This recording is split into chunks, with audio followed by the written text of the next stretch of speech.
I'm the same way. I gotta walk and talk as well.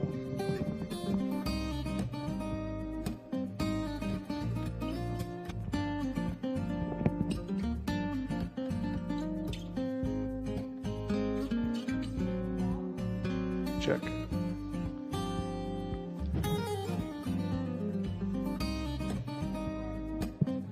Check.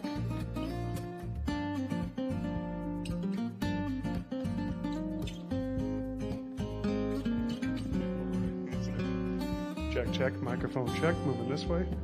Yeah, I'll just stay.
Testing, testing. 30 seconds. Oh, right before I do. Okay. Got it. Thank you so much. Sounds great.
And the audience even gets silent among that queue. So thank you all so very much. I even get a handy wave. I love it. Thank you.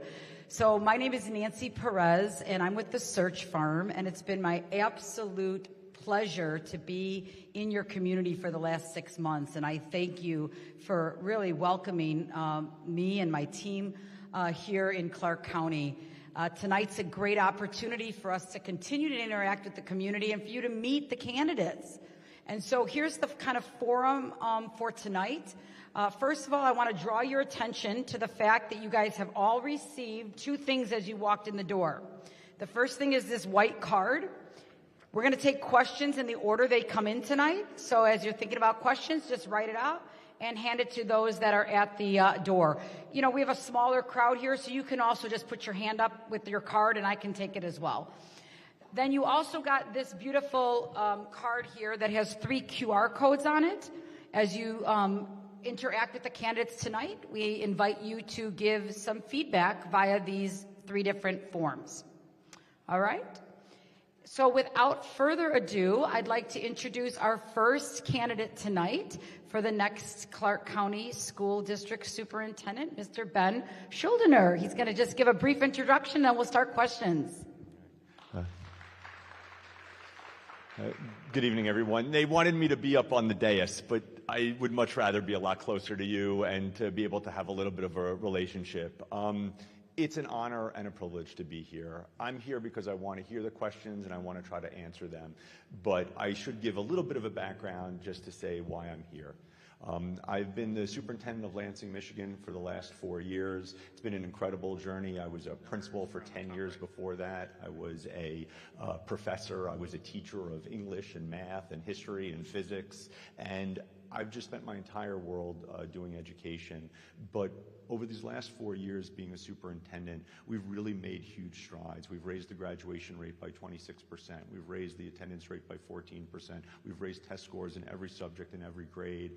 And I wasn't really looking to leave, but when H1A kind of reached out and said that Clark County was actually doing an open search, I was over the moon.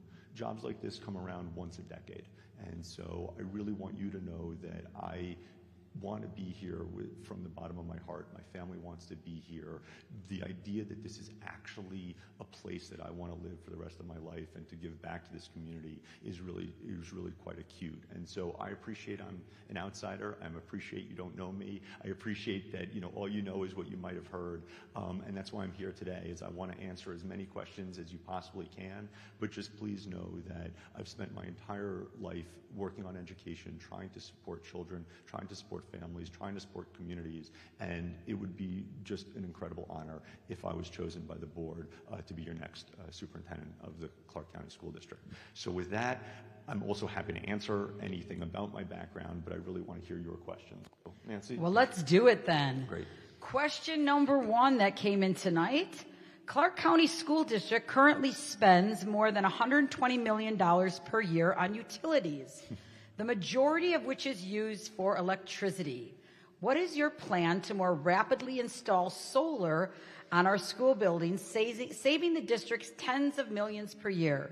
Do you believe the district needs a sustainability plan akin to the all-in Clark County plan? All right, great question. So in Lansing, we've actually been completely changing our district over to solar. We've been putting it on the roofs. We're taking an incredible amount of money off the table in terms of our costs. But what's been really amazing, actually, is we have a relationship with the utility where we're selling energy back to the grid at 7.5 cents a kilowatt. So, and Nancy's going to cause that. So absolutely, you need a sustainability plan. Absolutely, you need to be thoughtful about the way that you use energy.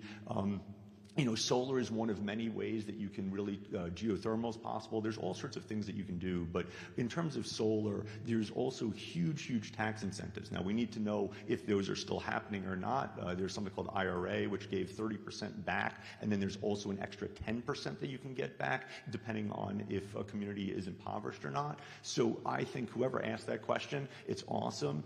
A school district has to put kids first, and they have to think critically around, getting kids to learn. But if you don't manage your budget, if you don't have the money to actually spend on children, it's pretty difficult. And so I think, Clark County is in a position to be really thoughtful around alternative education, alternative energy, especially with the fact that you have a lot of kids in school basically from August through May, but you don't have kids in the summer much.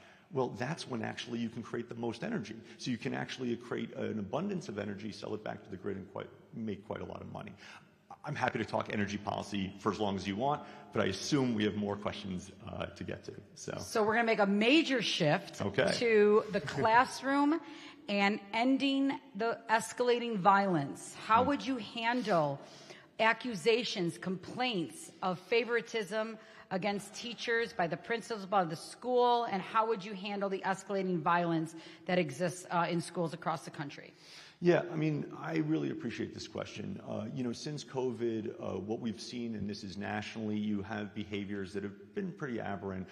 Kindergarten, first grade kids that are still not potty trained, that are kicking, biting, things like that. Certainly you see escalation of behaviors around the country. But the most important thing from a superintendent standpoint is you have to listen.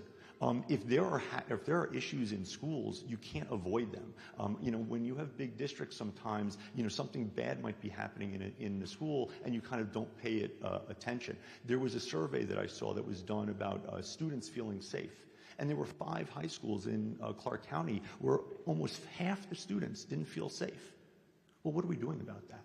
Right? The job of a superintendent is to look at the data and to say, wow, there is, violence that's escalating. But I would actually ask, where is it documented? Because you don't want to start making accusations without the information. So if you're saying, like, there's a school where, wow, there's some issues going on, well, do they have the support? Do they have the right training? Do they have the love and resources that they need from Central? Because it's very easy to just look at a big district and go, yeah, we got a lot of kids. But every single kid matters, and every adult matters. Because what I also don't want, of course, is not just people getting hurt, kids getting hurt in the classroom, but staff as well. And so what we have to do, certainly from the beginning, is if there are reports of violence, you have to figure out where it's coming from, get to the root of it, what's going on, and then what are the supports that you're doing as a district. Because what has happened repeatedly, and this is really around the country, is that they either will blame society, they'll blame kids, they'll blame whoever, rap music, like whatever nonsense they're going to blame,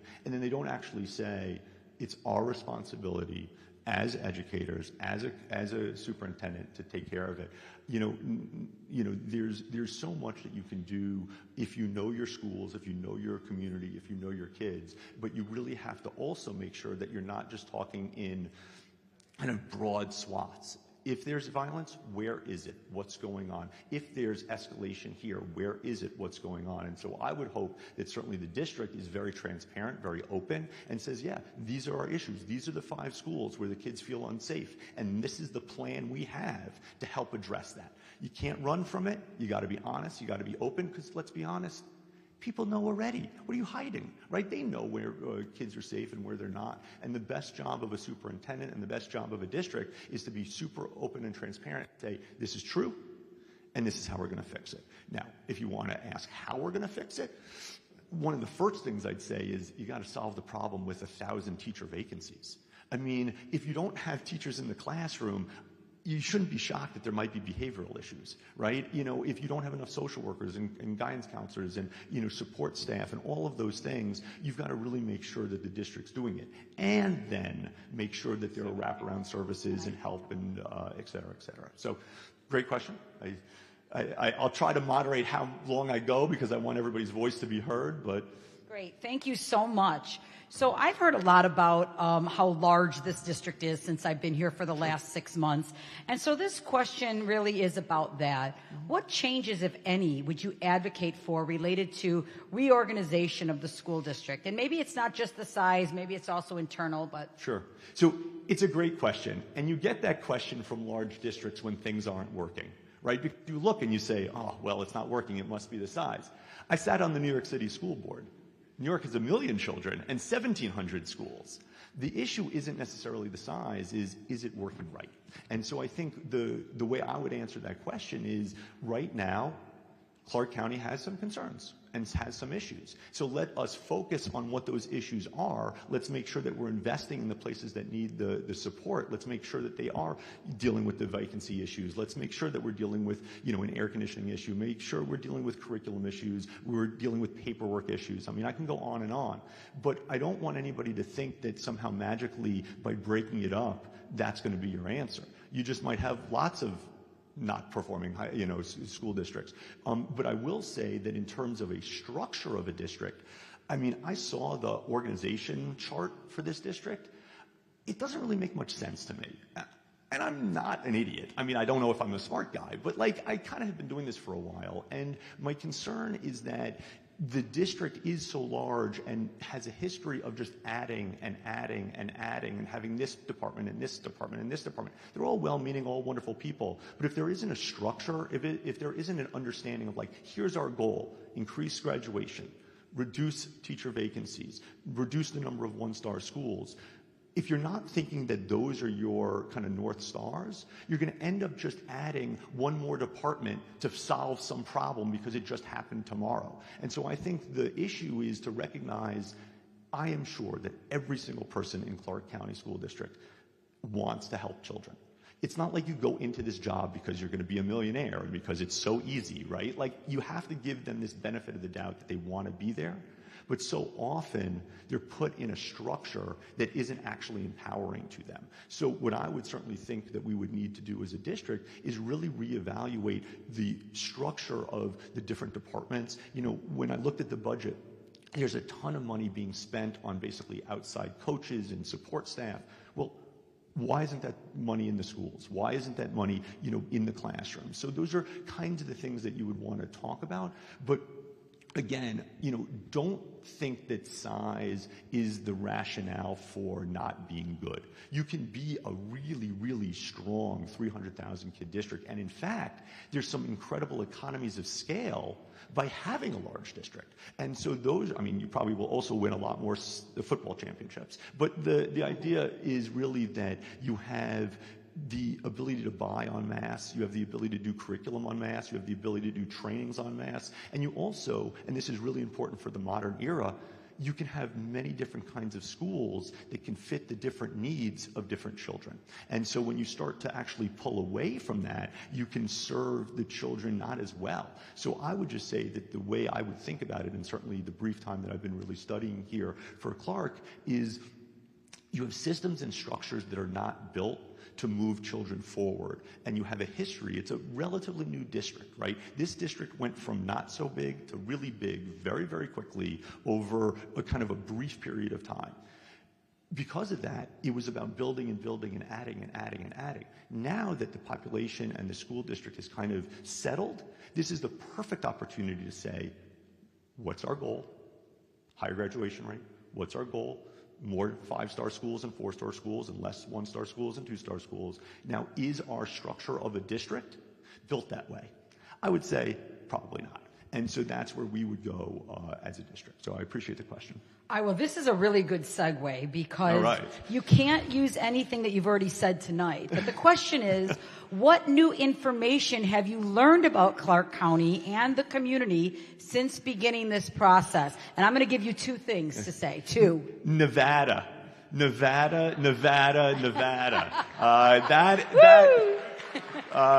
know, there's a section in the Bible where a man asks, you know, can you say shibboleth? And he says sibboleth. And there's this whole idea of different language. So I absolutely, Nevada. So that's one. I don't know what the other one is. But look, what I've learned is, because I've spent as much time as I possibly can, I've actually visited a bunch of schools, I've walked around the district, I've talked to people, and I have to say, as an outsider, I've had a lot of people reach out to me, which has been really, really wonderful. What I learned is something I probably already knew in my heart, which is you have a community that loves their children, loves their school district, but is sad with how it is at this point. And what I've also found, which is even though it's a very big district, everybody seems to know everybody, which is fascinating for a district of 300,000 children. And so what I've learned is that you have all of the potential. The people are there, the facilities are there, the curriculum are there, the belief is there, the love, the support, all of that is there.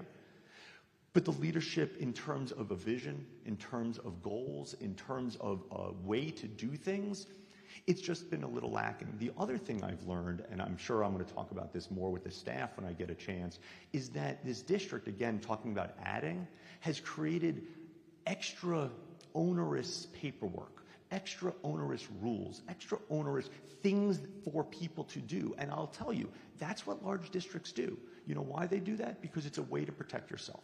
It's a way to say, well, let's just add one more regulation so that people can follow it.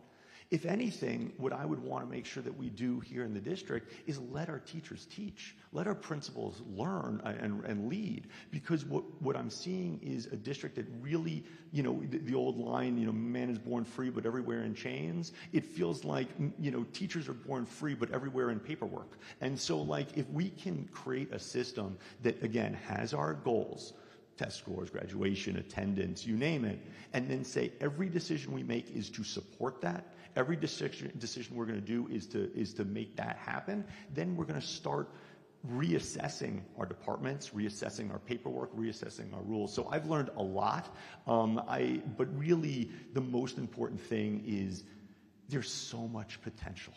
There's so much that this district can do to serve the children, serve the community. It's new, it's vibrant, it has so many people that love this district, and I would just be honored to be able to help lead that charge, to be able for people to think there is a different way. Big doesn't have to be bad. Big can be amazing, and structure and organization and things can work in ways that you will be amazed. I've seen it happen in Lansing. I've seen it across the country. I did work in India and in Norway. I've seen it work in the world. You just have to really, really believe and have very clear expectations, and then do all of the accountability measures based on support and love, and not based on punitive actions, because that is definitely not how people respond. Okay, Superintendent Shuldiner. It's the elephant in the room. Sure. We've all been inundated with information about the U.S. federal laws such as the Civil Rights Act, the Every Student Succeeds Act, the ending of DEI.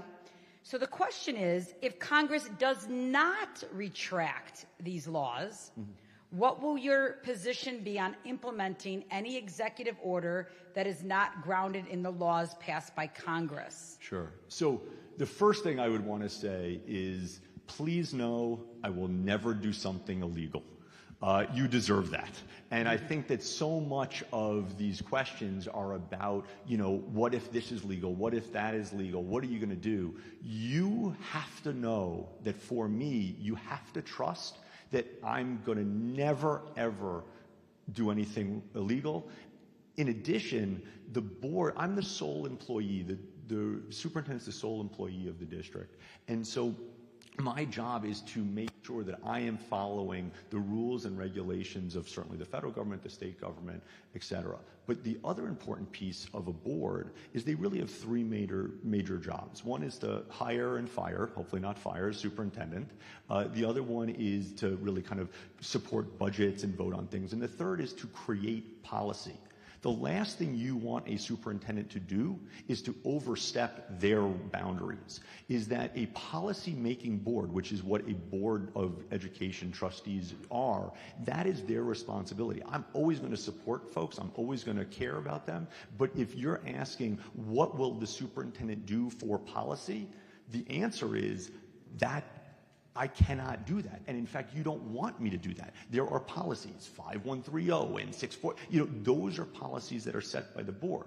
Now, the other important piece about a board is that they should be speaking as one voice. They have different opinions and they do whatever, but when you create policy, that is something that then my job as the sole employee is to then move forward. But in a kind of grander sense, I think when we're talking about the federal government, the most important thing that we all here have to recognize is that there is a large possibility that funding might go away.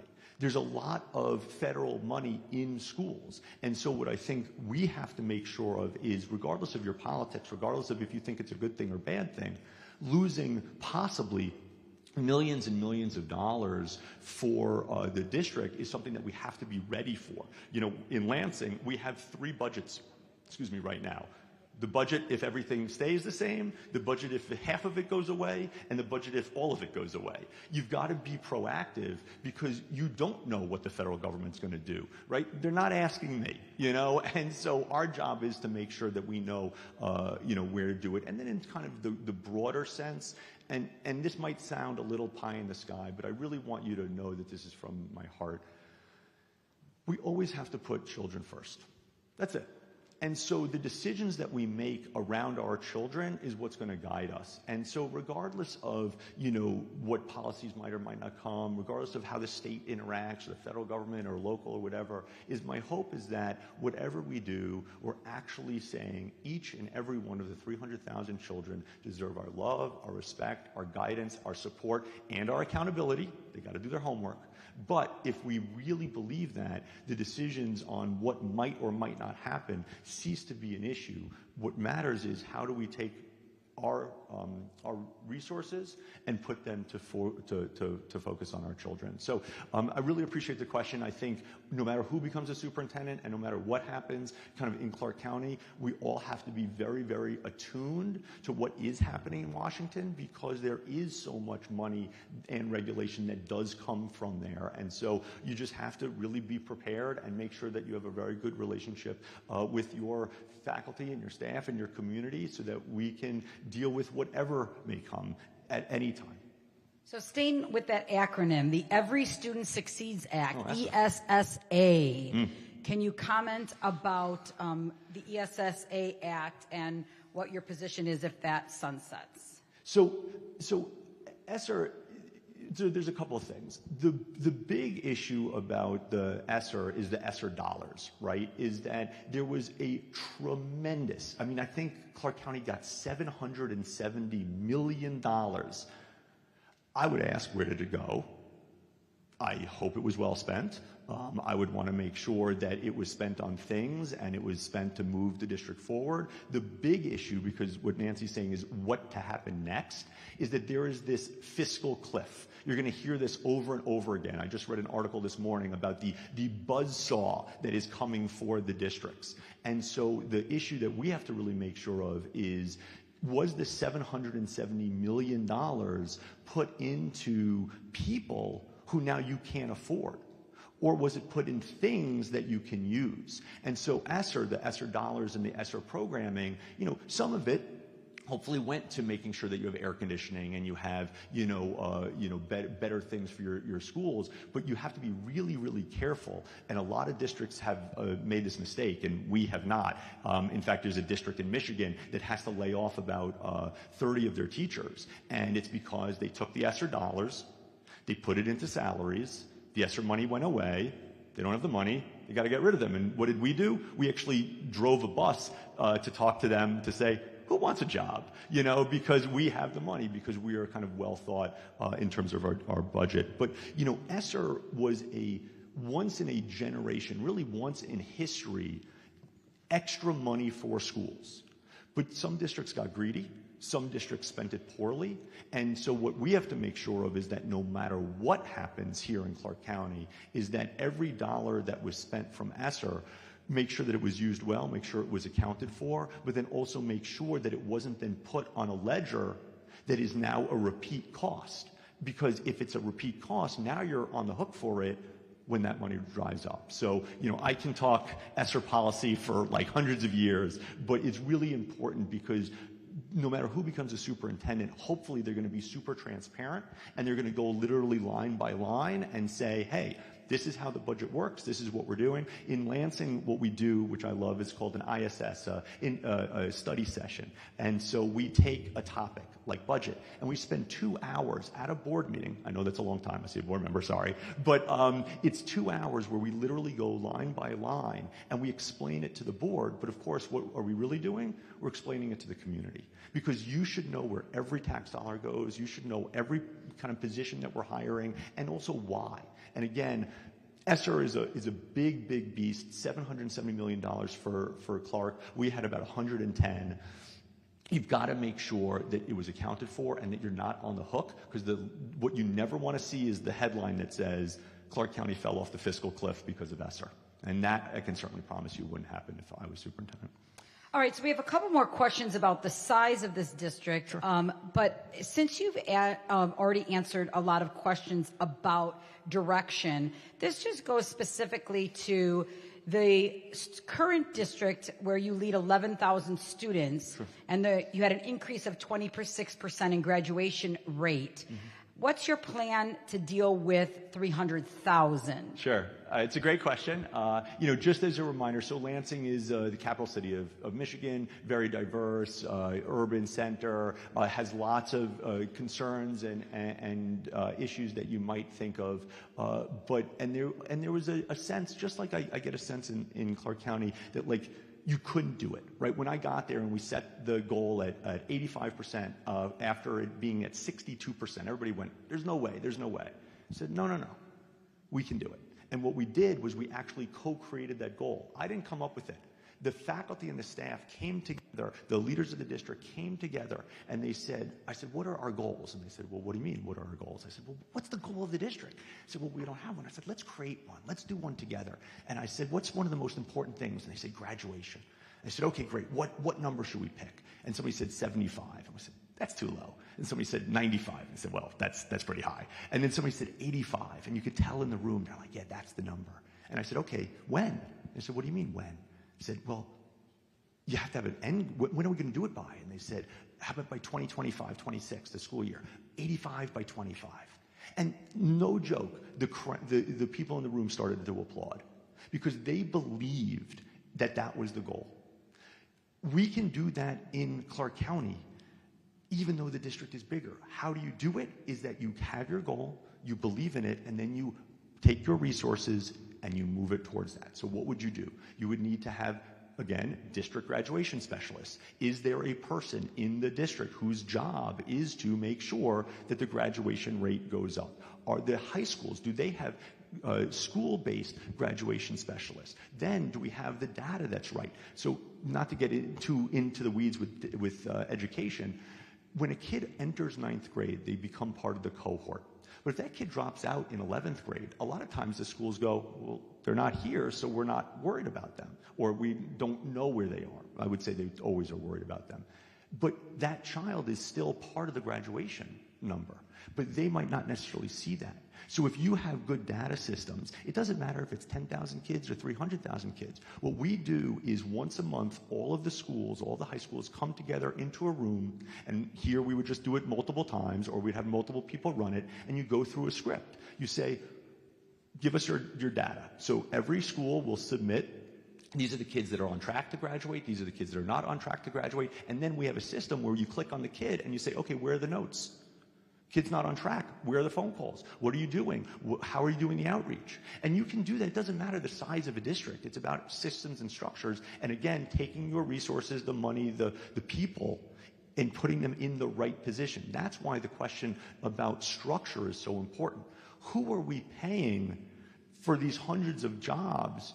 Where is it going? Well, if we know what our goal is, the first question you'd say is, well, where are our graduation specialists? And so what you can do, again, is the schools would come with their guidance counselors or school counselors, and you'd say, okay, what's your graduation rate? What do you think it's going to be? Where is it? Oh, what about Johnny? Oh, I don't know. And again, everybody seems to know everybody in Clark County. So you say, oh, Johnny. And no joke, when we do this in Lansing, they'll say, I know his grandma.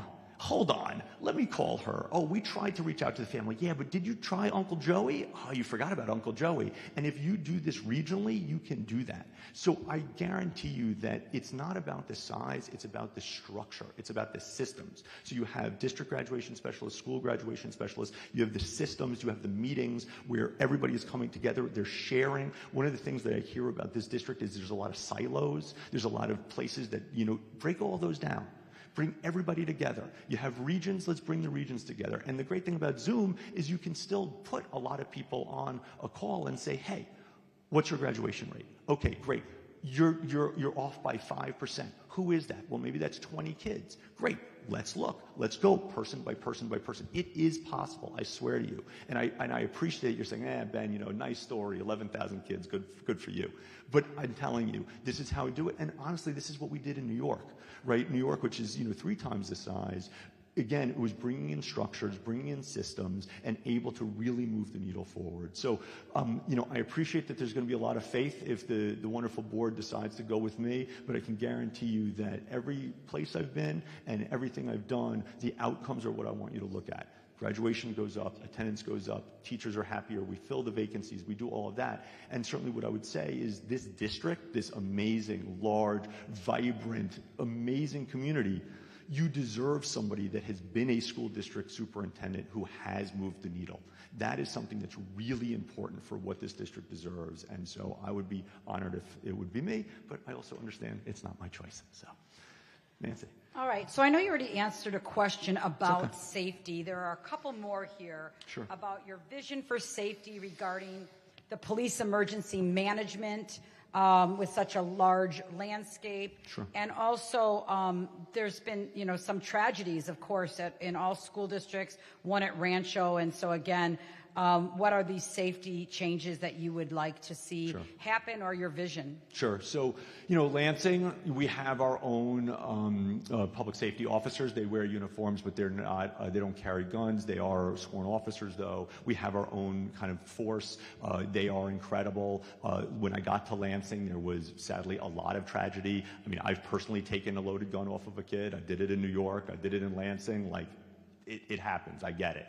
But what we've done over the last 4 years is create a culture and a belief of what safety can look like, where the safest place in Lansing is our schools.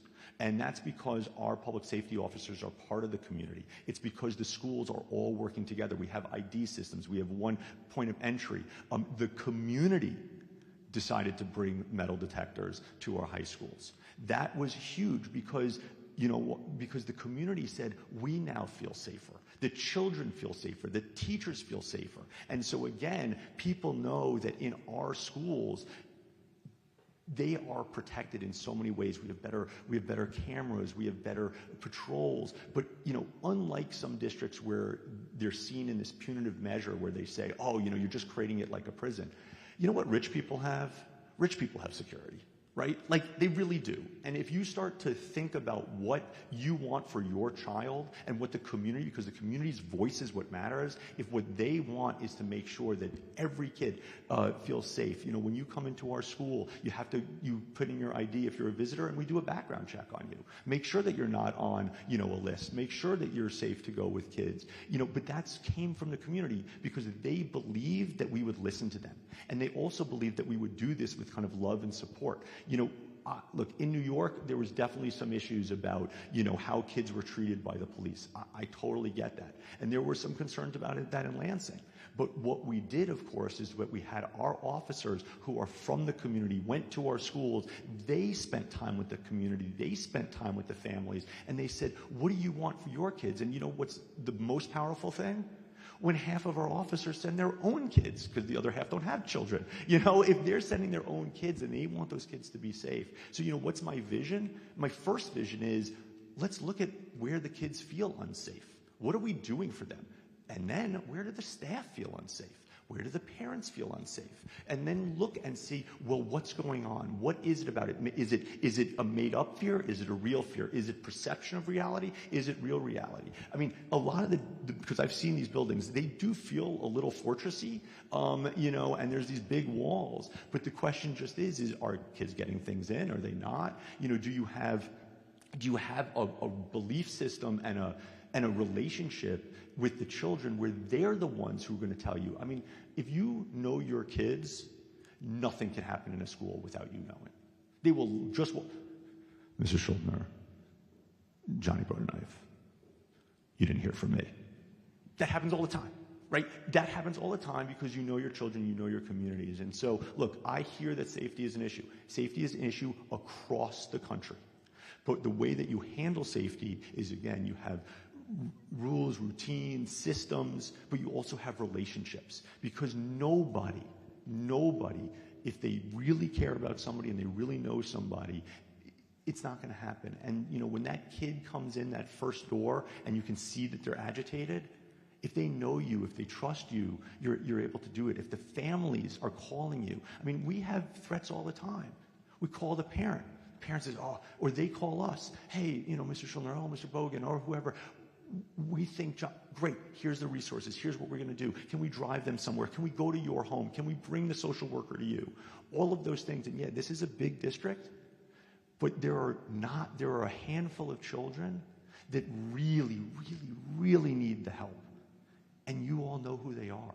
And the question really is, are we doing right by those families, and do we have enough of a communication and trusting and loving relationship that we are giving those kids the support that they need so that those horrible things that you read about in the papers don't happen? But again, this is where you lean on the community to say, what do you want? How do you want to make things feel safe? And when it comes from the community around safety measures and they buy into it, they become the biggest and best supporters. And then you have teachers and students and parents and elected officials and community members all rallying around saying, look how safe our schools are. When I got to Lansing, there was all sorts of issues. Now you hear in the community, wow, it's so safe. It's not like when I went to school here. I walked down the hall. The kids are all in class. They're all doing their work. It's amazing. That's what will happen when you create these kind of systems and structures and also have those relationships. So, I mean, look, you know, you can already hear, I can go on and on about all this stuff. It's all I've done for 30 years. So I really appreciate these questions. Okay, well, you have a supporter in the room that likes your ideas, but wants to know, how do you work with the school board to help actually move your ideas forward? In other words, will the board even let you do all this stuff? I mean, I would hope so. But look, the role of a superintendent is to understand that nobody runs for the school board because they want to become rich or because they want to never be attacked. It is a thankless, incredible job. And I want to always believe that anybody who's on the school board, they want to serve children. And so my job is to sit with these wonderful people and say, I know you want to serve children. How are we going to do that? I got some ideas. I'd love to hear your ideas, but I have some ideas. And my job is to sit with the board and to make sure that they feel comfortable with what we're doing. But more importantly, you can co-construct this together. What are the goals? What does the board want? Oh, you know, graduation rate. Oh, one-star schools. Let's get rid of that. Great. But when I got to Lansing, it was the same thing. The board was a little bit suspect of an outsider. The board had just kind of gone through some issues. There had been a scandal. There's all this stuff. But the truth is, a school board member wants what's best for children. Sometimes they don't have the opportunity to do that. Sometimes they're actually not explained to. I mean, you know, there was a board meeting that I just watched the other week, which was a bit farcical, because one of the board members was just saying, hey, you know, do we really need a kiln at the school because we really don't want kids traveling 40 miles to go somewhere else? And the response from the district, which I appreciate, was so stuck in the wording of policy and procedures, they've kind of forgot the kid. You know what? Just take the pottery and drive it 40 miles. You don't need to drive the kids, right? Like, there's so many ways that you can be creative and thoughtful and supportive. And I go into every job is that the board wants to be there.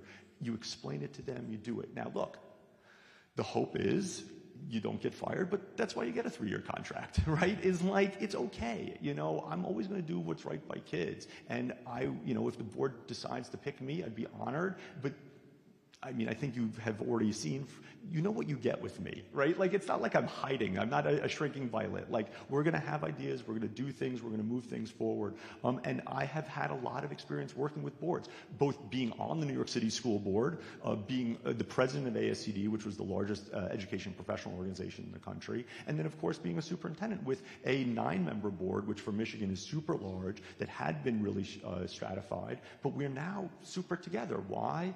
They believe in the mission, they believe in the vision, and they're all supporting. So I really, really, in all my experience, have found that board members have been very thoughtful when they are treated with respect and with openness and transparency. What you end up seeing from board members is when there's that tension, is when school districts don't share and aren't honest, because they're the ones that, of course, that are going to get the political heat. They don't have 5-year contracts. We're down to 5 minutes, so I'm grouping, down to 5 minutes, I'm grouping some light questions Sure. together because I want to get to everyone's. So the questions are, one of our participants tonight says, when I graduated from Vegas High long, long ago, we were rated number 2 in the country. How do we get back to this plan? Another question, COVID hit CCSD students from underrepresented minorities very hard, and our stats are way below the national percentage. Yep. This is about improving the achievement gap.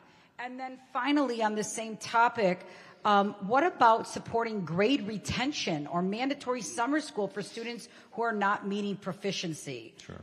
So I would loop all of that into the question of, hey, Ben, why aren't we doing better, and how do we get better? Totally valid, right? Is when you look at the data, you see a district that has kind of been doing well, but the stats aren't there. And, look, we can blame COVID all we want, but it's just an excuse. What we need to make sure of, really, from a superintendent's level is you got to get the teachers into the classroom, right? There's 3 things that research has shown to really move kids that a school can control. 1, a good teacher in a classroom. 2, mentoring programs. 3, tutoring programs. Everything else is kind of noise when you look at the research, and certainly my own experience shows that. And so what do we need to do is we need to go and see where are amazing things happen, and can we replicate that? Where are things not working out, and can we give them support? Again, this isn't about being punitive, right? That's not how we moved Lansing. I didn't come in and was like, I'm going to fire all of you. You say, no, everybody here wants kids to learn. The systems and structures aren't here, and the resources aren't here. How can we take what you need and give them to you? So, what Clark County really needs to do is be very, very pinpointed as to where you're giving the support. If you're spending a lot of money on stuff that doesn't have an ROI, like a return on investment, i.e., are the kids learning? Don't do it, right? Really go look what's working. Okay, tutoring, mentoring. Oh, this school does an amazing program. Awesome. Let's try to replicate it. What you don't want, and education is so bad at this, they just chase the next new thing, the shiny bauble, right? It's so pretty. No. We know what works. What we have to do, certainly for Clark County, is be very clear about, there's I think 121 one-star schools. First thing I would do is put every one of those names on a wall in my office and go, let's just start picking them off one by one. And what do we need to do? What is causing them to be one-star schools? How do we invest in them? Who are the leaders? What do they need? Right? There's so much that you can do. And so, yeah, whoever went to school, whenever that was, a long time ago, and you were the number 2 in the country, that's awesome. You know what that says to me? We can get back. Like, we can absolutely get back. There's so much potential. There's so much here. But you've got to be willing to not do the same thing that you're always doing for the last decade or 2.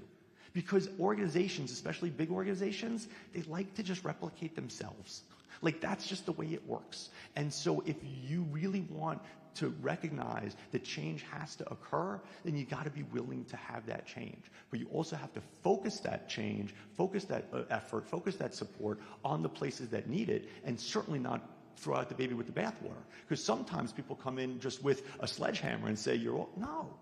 There is amazing things happening in this district, amazing things. And there's some places that really need support. So let's make sure that we have a plan in place that highlights what's great and replicate, and what needs support, and give those resources. Okay. How would you partner with the Administrative Professional Association, the non-unions, to offer professional learning? How would you partner and work in a bipartisan fashion with Nevada policymakers? How will you determine your cabinet? And how will you assess the current administration for current job postings and determine whether they're remaining or moving on? So this idea of the administration, cabinet, and then, of course, the policymakers. Sure. So, the first thing, again, just like with the board, I truly believe that politicians, no matter what party, where they come from, they really do want what's best for their community and their constituents, and that really includes children. And so what my job would be as the superintendent is to not just make those relationships, but really sell a vision. Because right now what I'm hearing from the state and what I'm seeing is that there isn't trust right now. that CCSD is not necessarily well thought of. And so there's a sense of, let's not give them any more money because we don't know what they're going to do with it. Or maybe we need to give them extra rules and regulations because we really don't trust them. And so what we've got to make sure is that we go to them saying, you know what, I hear you. I know where you're coming from because let's look at this history. But here's this new vision. And you know what? Hold me accountable. I want you to hold me accountable. When I first got to Lansing, I asked the state to come to my office and I said, our special ed numbers are so bad you should probably take us over. And it was like, nobody's ever asked us to take us over. I said, look, this is unacceptable. If I was you, I would take us over. And say, well, we don't really do that. I said, okay, great. Then this is what I'm going to do, and this is what I need from you. And within a year, we went from less than 50% compliance in special ed to 100% compliance in special ed, right? So I know, I mean, look, Clark County is something like 65% of the whole state when it comes to students, right? For the state to work, Clark County's got to work. They know that. And so you've got to just make sure that we are being honest and transparent and saying, yeah, you're right, this budget, it's problematic. Here's what we found. Did you find anything else? Because what are we to hide? It's public money anyway, right? You've got to be able to be really transparent, and with that transparency, you get trust. And with that trust, you get support. And with that support, you get to move towards some incredible things. Now, in terms of my cabinet, I would like to believe it's our cabinet, and in terms of unions or not unions, every employee who wants to work in Clark County is part of the team. It's part of the team. And so my job as a superintendent is to lead that belief that what those people want is what's best for kids, and what's our job is to give them the resources, the support, and the goals that they need to reach. Because one of the worst things that you can have as a member of as an employee is not know what the goal is and then be held accountable to something that you didn't even know. And what you also want to make sure of is that if you do know what it is, do you have the resources to do it? Right? You know, the old joke of, you know, the beatings will stop once morale goes up. Right? Like, you can't do that, right? You know, what you need to make sure of is that every single one of the 40,000 employees knows what they're doing. And there's a great story that I would like to believe is true that I would leave you with, is supposedly JFK went to NASA and was walking the halls, and he saw a janitor. And he said, "What are you doing?" You know what the janitor said, supposedly? "I'm helping to put a man on the moon." That's what everybody should be saying in Clark County. What are you doing? I'm helping kids graduate. I'm helping kids learn. I don't care who they are.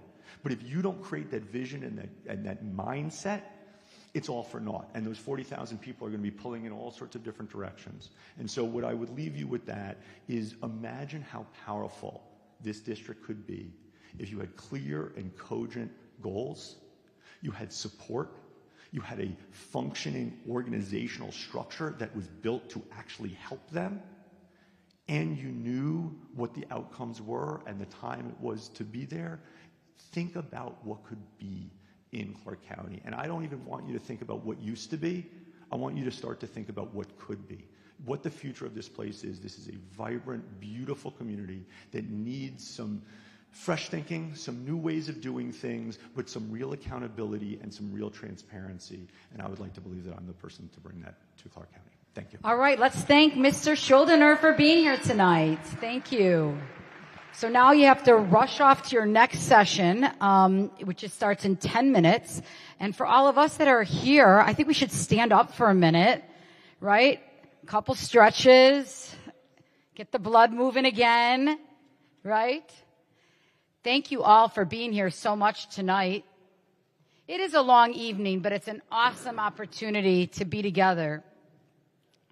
So yeah, let's stretch. I saw there were some cheerleaders here. I mean, can't they lead us in a cheer or something, Mr. Caruso? That would be great. Get them out here. We want to thank the students who are working. Right? Let's get the students out here. I saw them. There they are. Come on in here. I'm talking about the students working the event tonight. Look at these guys. Round of applause. Thank you so much. I got a question for you. What's the best thing about being a Ram? I definitely love the school spirit. I feel so welcomed here, and there's a place for everybody here. You just have to find your own little group, and it's awesome. It's so, like, we're so united as a school. I mean, hello? Yeah. I definitely think that the best thing is all of the programs and different electives that they have here, giving everyone their own opportunity. The best. When I walked into this school tonight, I saw the spirit and I was like, I love this. I love these jackets. I love those banners that are hanging down the hallway. It's amazing. And thank you for giving up your night tonight for such a special community event. What do you guys say? Thank you so much. Back to your post. How's it going out there? Got a lot of activity. All right. Thank you. Hi, here comes Jesse Welsh. Did everybody get their stretches in? Because you got like another 10 minutes or so to stretch.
So, for those of you that are just arriving, just some housekeeping here. If you want to ask a question, we have cards out on the table.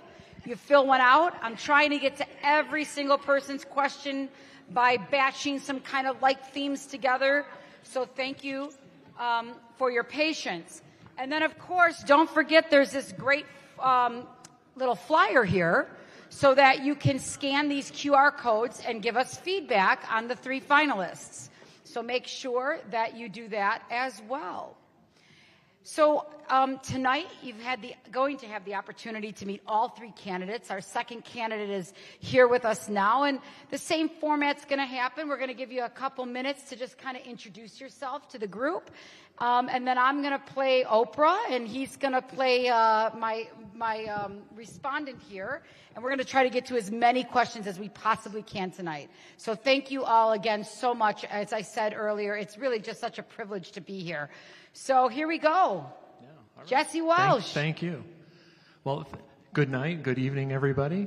Thanks for being here, and truly I appreciate you all being here, being a part of this process, and taking time out of your evening to be here when you could be doing many other things. So I do appreciate that. And I know it's important and very relevant to be able to hear all of our voices and to be able to ask those tough questions. And so we're looking forward to that. I was told I can't go past this line to stay on. So if I'm not getting close to you, it's not because you didn't shower or something like that. So just a little bit about me for those who don't know me. I've been with the district for a very long time. I started teaching back east, was a math and Spanish teacher, came out here to Clark County School District as a teacher, opened Desert Pines back in 1999 when Desert Pines opened, was a math teacher there, a math teacher at Bonanza High School, was able to be a coordinator, or sorry, let me go back in right order, dean at Silvestri Junior High School. I was a coordinator with the Northwest region supporting all 61 schools in that area. Had the fortunate experience of being able to open Escobedo Middle School as an assistant principal. Opening a new school is always very fun and a great experience.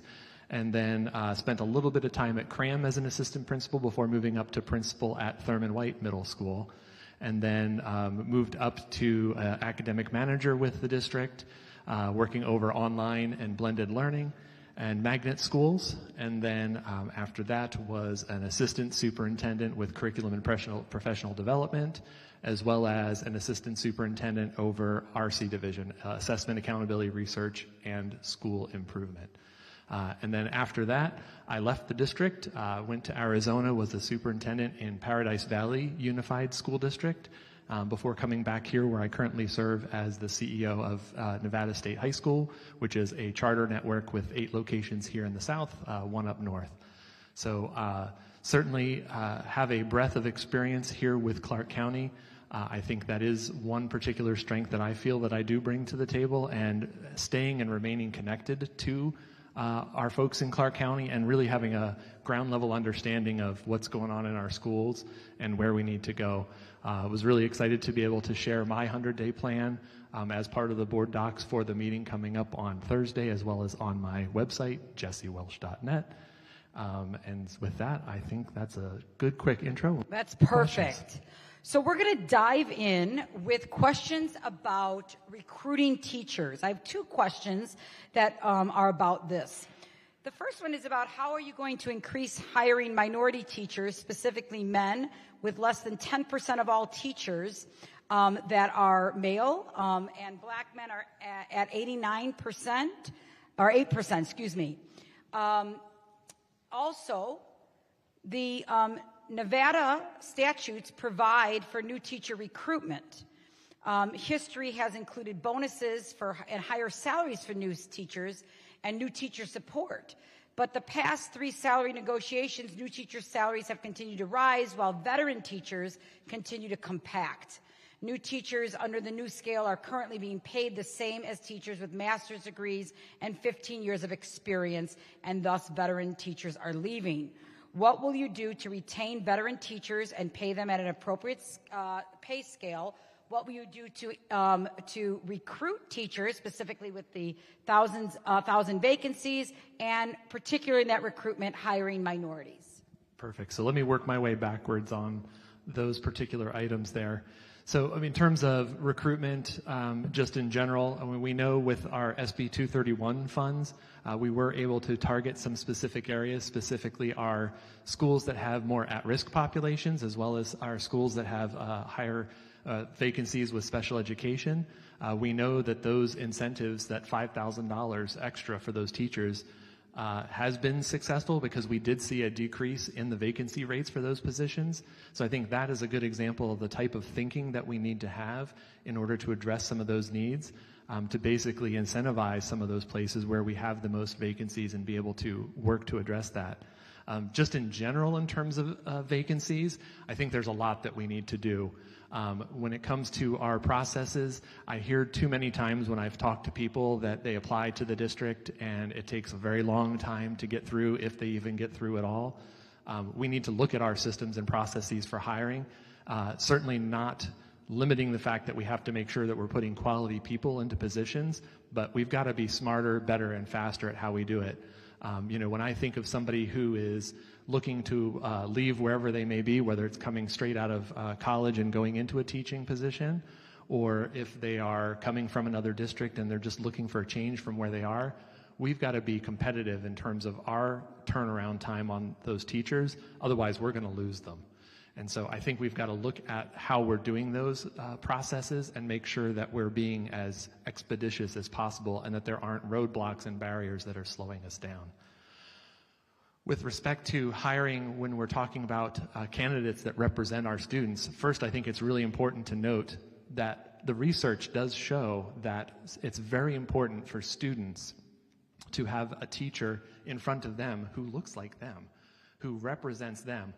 And when you think about the populations most in need of that, it is our males. There's not as many males in education, and our African Americans and our male African American teachers. And so in terms of addressing that need, we've got to go recruit in the places where we can find those, whether it's through programs like Teach for America, whether it's going to some of those colleges and universities or areas of the country when we do our targeted recruitment to make sure that we're trying to get candidates that reflect our district. In addition to that, we have teach programs at many of our high schools through our CTE programs, and those kids that are in those programs are part of our district. Those kids look like the kids in our district because they are the kids in our district. So really leveraging our teach programs so that we can build our own pipeline to have teachers that reflect the diversity of this district to come back and teach for the district. All right, so we're going to move to operations. Clark County currently spends more than $120 million per year on utilities, the majority of which is used for electricity. What is your plan to more rapidly install solar on our school buildings, saving the district tens of millions per year?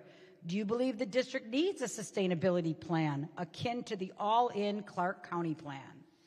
Yeah, great question. And, those facility needs are a potential drain on our budget if we're not addressing them. Looking at and maintaining our facility index, our CFI, looking at the condition of each of our building facilities, identifying where they are in terms of their life and the life cycle of some of those systems within the building, making sure that we are keeping up with regular maintenance on our buildings because that will prevent us from having higher costs down the road. It's a lot easier to grease a belt than to have that belt go out and then have the whole system go out and now have to replace the whole system, and you're impacting learning at the same time. So I think those are some big important things that we need to look at with that. With respect to the initial part there, talking about solar, I think that's a great idea. I know it is something we have looked at in the past as a district, but I also know that the technology has continued to adapt and change over the years and just gotten better and better and more efficient. And I think that is probably something that we should take a serious look at and make sure that we are transparent in that process in terms of how we look at something like that. That way, if we see that it's going to be something that works for us, we can move forward with it. We can say, hey, here's what we see as our return on investment with that. Perhaps get some partnership from our community in terms of getting some of those initial setups done. But then also, if it's something where we find out, hey, it's not as viable as we think it is, I think it's important that we explain the why, because that question is not going to go away. But I think it is something worth looking at.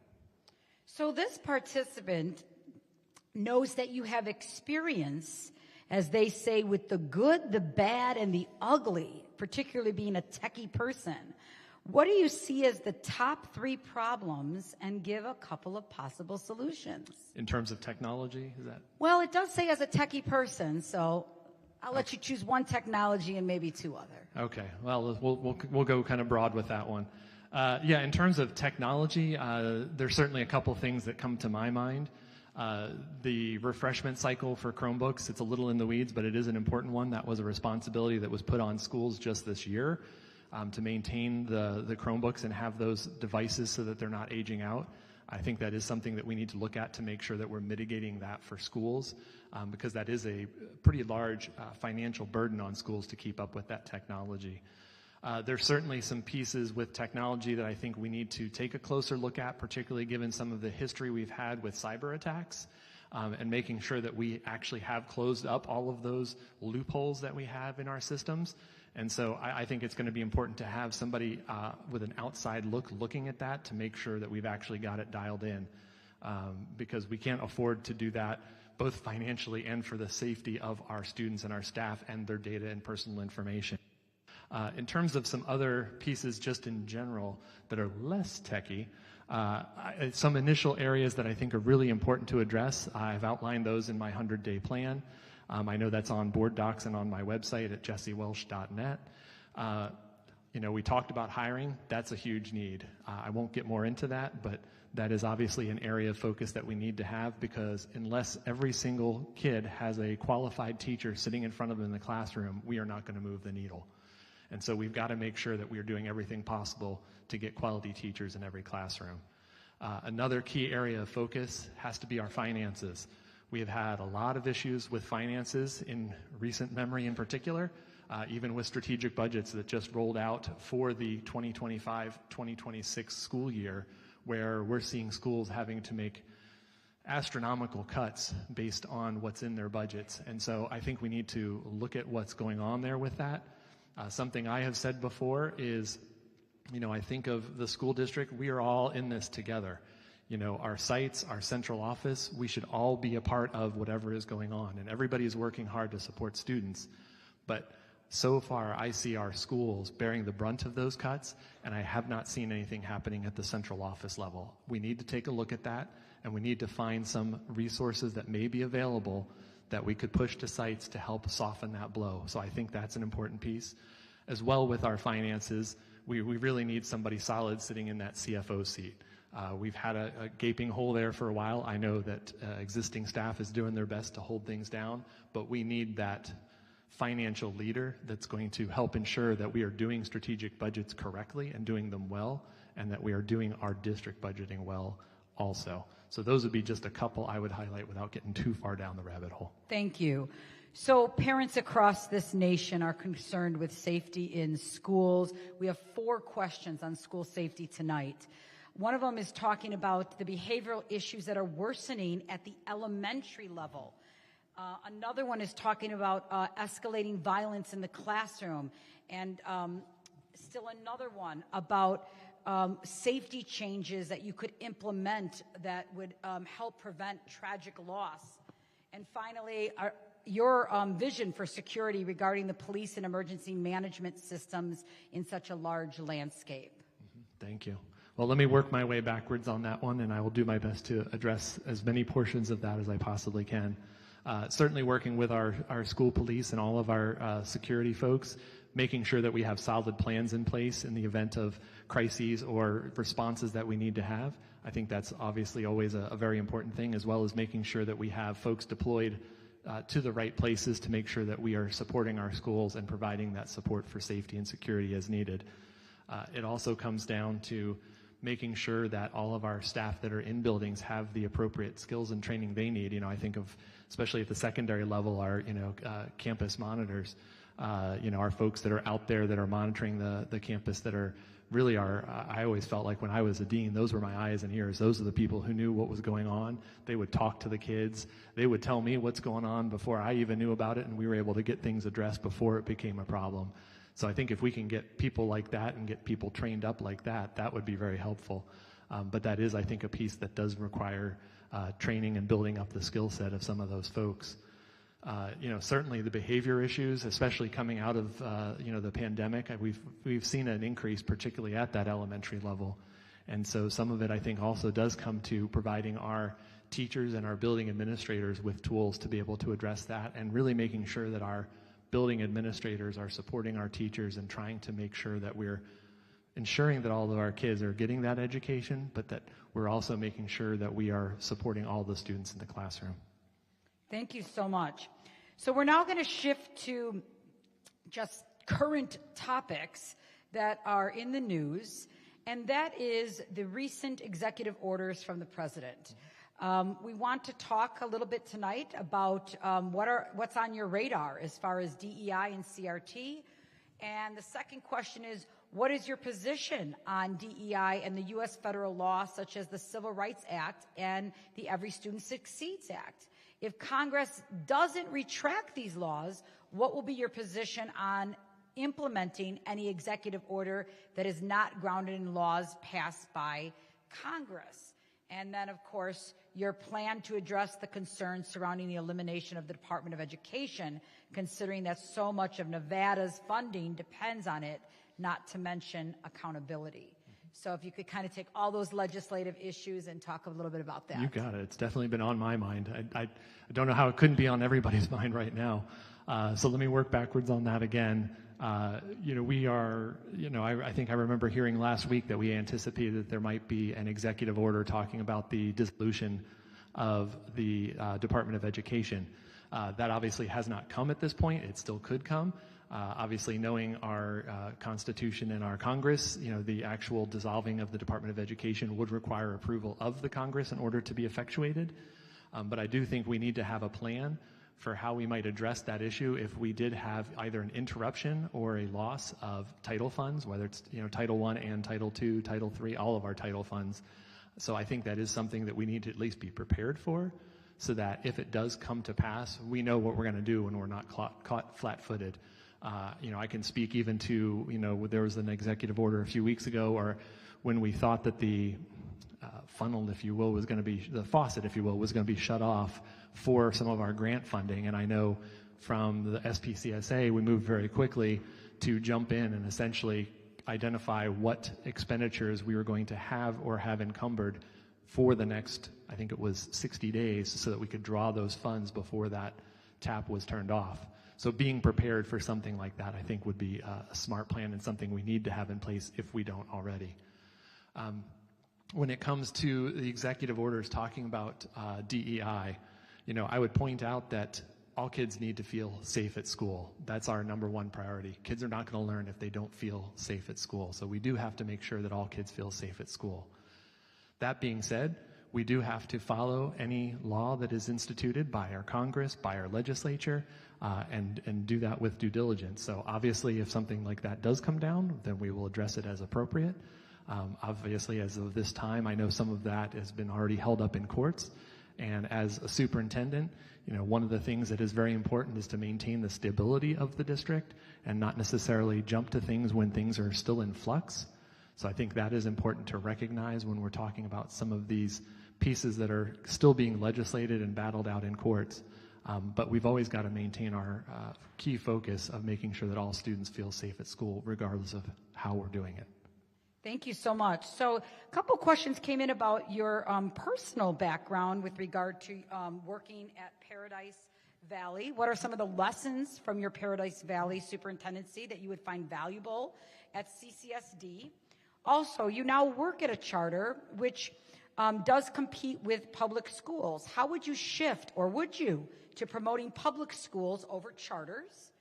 And finally, with the number of students increasing and the need for more options of education, specifically in high-needs, low-income areas, what's your plan to service this rise if year-over-year students in your current schools if your current schools are decreasing in these same areas?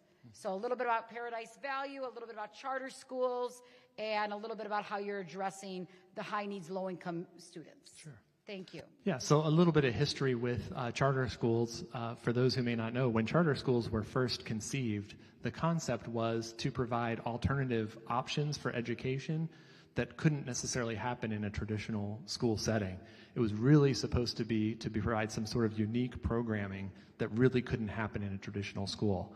And I will say, like Nevada State High School is a really good example of that. It's 11th and 12th grade. It's a dual college program. It's definitely very different than your traditional type of program. Not all charters are like that.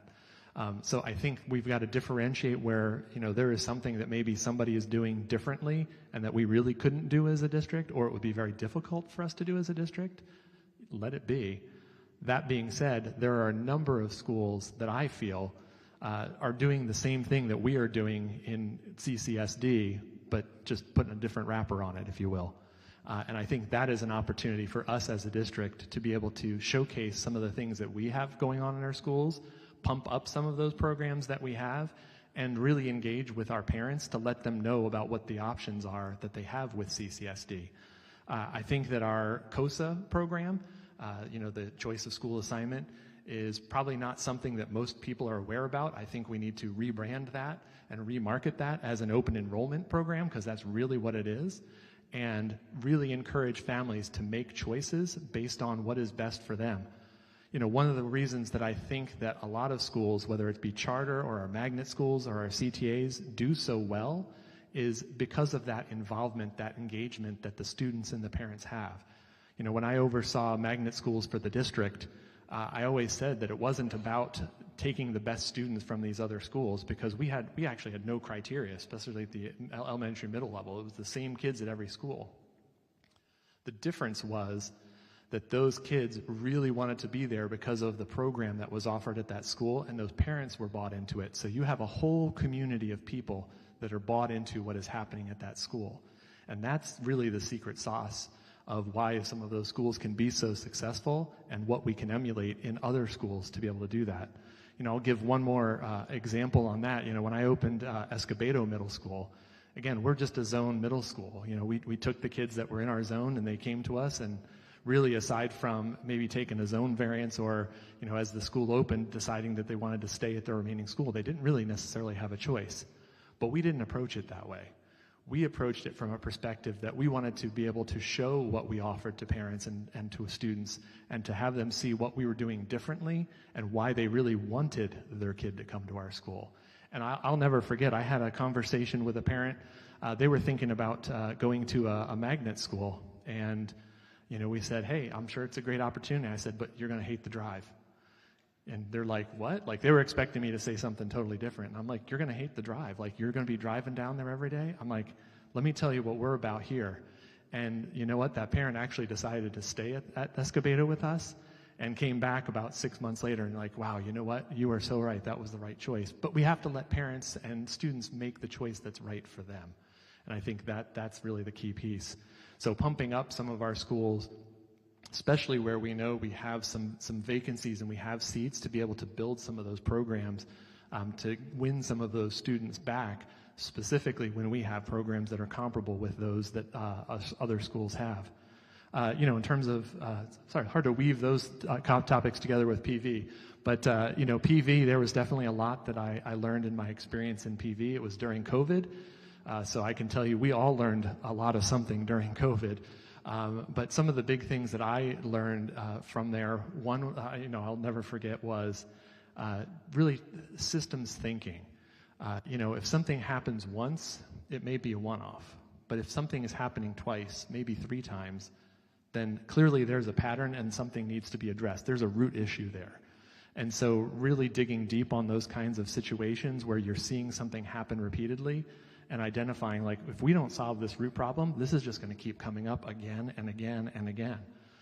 That was certainly one thing that I took away from that experience. I think one of the other ones, just thinking back to working through the COVID-19 pandemic, was how critical it was to engage with all of our stakeholders throughout that process and to have very robust and strong communication, two-way communication with all of our stakeholders, making sure that people knew what was going on, making sure people had a say in terms of those options. I'm very proud of the work that we did during COVID, where we had options both in person and online for families starting at the beginning of that 2020-2021 school year. And for some of those families, they were absolutely not feeling safe about bringing their kids to school, and we recognize that. For other families, they're like, my kid needs to be there, and we need to find a way to do that, and we did. And so I'm really proud of that work that we did and how we really engaged with our community and worked with our teachers to find out ways to be creative and solve those types of problems.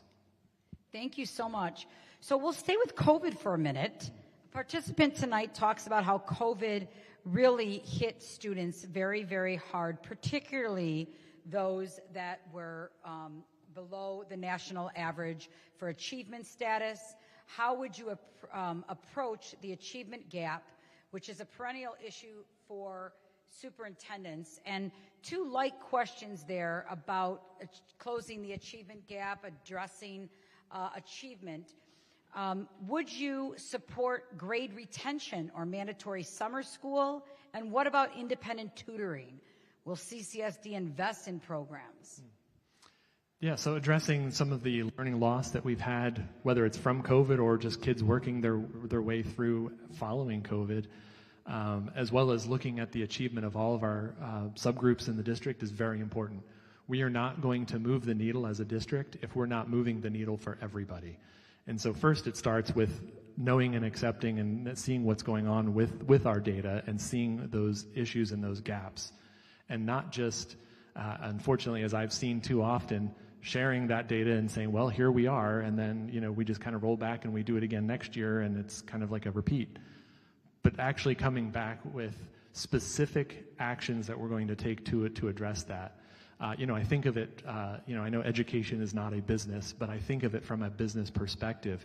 If you were a CEO of a company and you're doing a report to your board and your stakeholders and you say, hey, we're off on something this quarter, you wouldn't just leave that meeting with saying, well, we're off and we'll see you at the next meeting.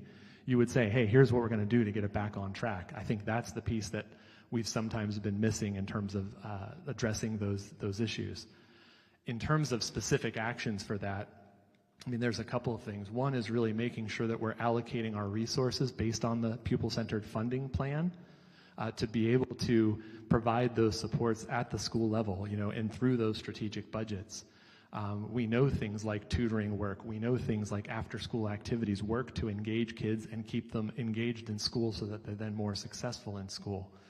And really having our school associate superintendents work with our principals to make sure that we are putting things in place that are going to help address those learning gaps. And it could be after-school tutoring. It could be summer programs. That could be something, if we had funds and we could look at a district level, I would love to do that. Obviously, a lot of those things come down to funding, but we've got to be able to do something different, because if we're not doing something different, nothing different is going to happen. So I love this question about vision. When I graduated from Vegas High long, long ago, we were rated as the top 2 in the country. What do you plan to do to get us back to that level? I love it. Pride. That Vegas Wildcat pride. Okay. And don't talk about the Wildcats here in Rams country, but it'd be a little dangerous. So I think there's a couple of things to recognize there, and it does tie in. Like, I can even speak to some of my experience in Arizona. Arizona was a state that was also at one point very high in terms of per pupil funding compared to other states in the country. And unfortunately, what happened, as I believe happened here as well, was over time we rested on our laurels a bit. We got complacent. And those funding levels dropped to, we compete with basically Arizona, Utah, Mississippi, Idaho perennially in terms of the lowest amount of funding per pupil. We're somewhere around 45th as a state pretty much every year. And while we do certainly recognize and appreciate the investments that our legislature made in the last session, especially with some of the increases in costs that we had due to inflation, we're still just not where we need to be. So I think that's got to be one particular place that we focus on, is continuing to push at the legislature to get us even close to where we should be. From my background in school finance, we are an average ability state in terms of our taxable base, in that we have the money in our state to actually do a pretty good job of putting money towards education. We're just a low effort state. We have the money, we just choose not to make the effort. And so I think it comes down to working with our legislators, working with our community, working with our CCEA, our teachers union, to be able to talk about the things that we really do need. And I think a good example of that is with our SB 231, for example. That was our funding to go specifically towards teacher salary for at-risk positions and for special ed positions. We need to be able to demonstrate results with the funding that we are asking for and that we are receiving, and be able to tie that funding directly to outcomes and show those results. That's how we're going to be able to continue to move things forward. We did it before with Zoom. We did it before with Victory. We need to continue to do those kinds of things so that we can show that success and show that that money is being utilized properly. Okay, how will you determine your cabinet? How will you assess current administrators for current job positions they're in and determine whether to retain or move them out? Perfect. So yeah, part of my 100-day plan is that talent assessment, if you will, meeting with everybody up in the upper levels, if you will, of the organization, our directors and higher, and really doing that assessment of are people in the right. I always talk about it from a entrepreneurial operating perspective, EOS. Are they in the right seat, and are they the right person? Do they have the right behavioral characteristics for the role that they're in? And do they have the right knowledge, skills, and abilities for that role that they're in? Is it where they want to be? Is it what they're excited about doing? So I think that's going to be part of my initial plan coming in, and then looking where we have our strengths, where we have some opportunities, and making those adjustments as need be. So what about the Nevada Administrative Professional Association? How would you partner with them to offer professional learning and also work in a bipartisan fashion with Nevada's policymakers? Yeah, absolutely. Well, Dr. Geis is sitting right here. I'll just hey, Dr. Geis, what do we need? Absolutely. Yeah, I mean, NASA is a great support to what we have going on in the district, and I think that the space, there's enough opportunities in the space for development for us to have lots of different people helping us with the needs that we have, whether it's through NASA, whether it's through Lion. I mean, there's a lot of different places that we can be leveraging to be able to provide some of those supports. So I think it comes down to working with everybody, identifying what the needs are that we have within the organization, and then making sure that we are aligning our professional development opportunities to meet those. Well, that's a good segue. This participant wants to know how you plan to partner with external partners, the community, to create a space for dialogue. Yeah, to me, it comes back to having those regular touch points in place with everybody that is a part of our education community. If you have those right systems and structures in place where you're regularly meeting with your stakeholders, then you have those opportunities to have those two-way conversations to identify what's working, what's not working, things that we can do differently, opportunities that may be out there, places where the vision and the goals as we set them with our strategic plan align with what's happening in our community, and being able to work collaboratively on those things. So I think it is very important to make sure that we are maintaining engagement with all of our different stakeholder groups, internal and external, so that we have those regular opportunities for feedback. Okay, so we went from administration to the community, now to the board. Participants like some of your ideas, but they want to know, how do you work with the school board to help move those ideas forward? I mean, in other words, will the board even let you do all this? Well, I'm hoping if I'm selected, that's a green light to do the things I said I'm going to do. That's how I would look at it. And certainly working with the board, I mean, it is a collaborative effort, and making sure that we all understand and know where we want to go as a district, what we want to do, and how we want to get there. I think one opportunity in particular that I would look forward to, that I think would be strongly engaging with the board and a lot of our community and our stakeholders, is really setting that strategic plan. Our Focus 2024 plan, as indicated by the date, has already happened. It's passed by. And it's really the time is ripe right now for us to set our strategic plan moving forward for the next 5 years. And so working with the board, working with our community, and establishing what that plan is, and having benchmarks at various stages of time so that we can make sure that we are measuring progress, making adjustments, and getting to those end goals is going to be crucial. All right, so now we're going to talk about school size. Have you evaluated the district size? If you have, how would you expand programs you wish to bring to this school district? Another question, with some of the successes that you've had in your district, what would your plan be to deal with that on a scale of 300,000 students? So again, the same kind of question. And again, on that same topic, is the answer advocating for a reorganization of the school district? Let me work backwards on that. I like working backwards.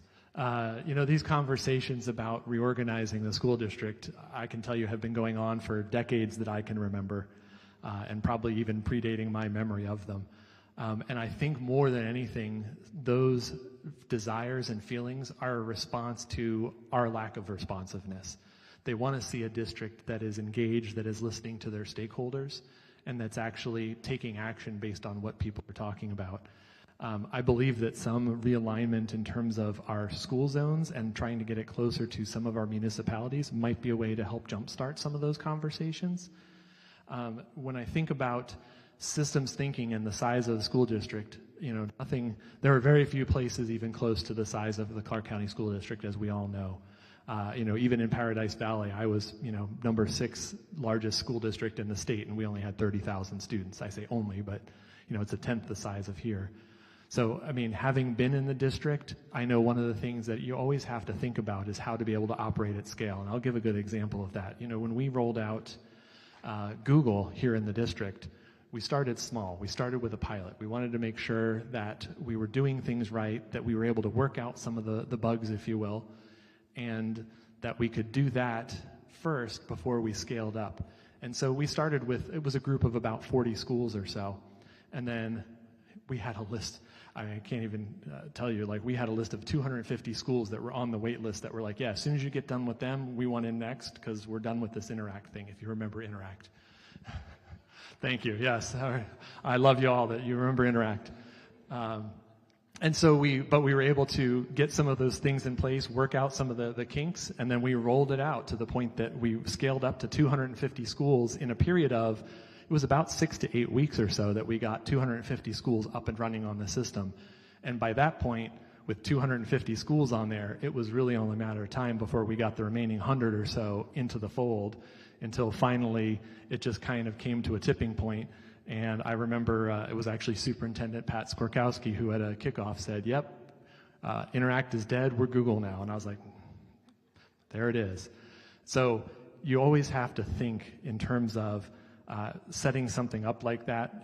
Don't roll out something big if you can test it out first, get the things figured out, and then roll it out to a larger group. That's always one strategy when you're dealing with a big district, because you don't want everybody else to have to feel those pains of that initial rollout. Well, this participant would like to know, what would you try to do to save money on wasteful spending at CCSD? There's always opportunities. There are. So as I talked about earlier, I do believe one soft spot that we need to look at is some of the things that we have going on in central office right now. I've said before that I do believe that, most of the cuts that have been happening in the last 2 years have been happening at the school sites in their strategic budgets. And at the same time, if our student enrollment is going down, and that's impacting our strategic budgets at the sites, it should also be impacting the size of our supports that are happening at central office. So we need to be thinking from that perspective and right-size scaling the supports that we're offering. Again, trying to have the least amount of impact on our students and our teachers, but we've got to find a way to do things more efficiently. So specifics, I couldn't tell you, but I know that is something that is an opportunity I believe that we do have. All right, you're going to like this question. All right. When you infer the data for students, how do you know it's correct or kept up? How do you enforce that the data is not skewed?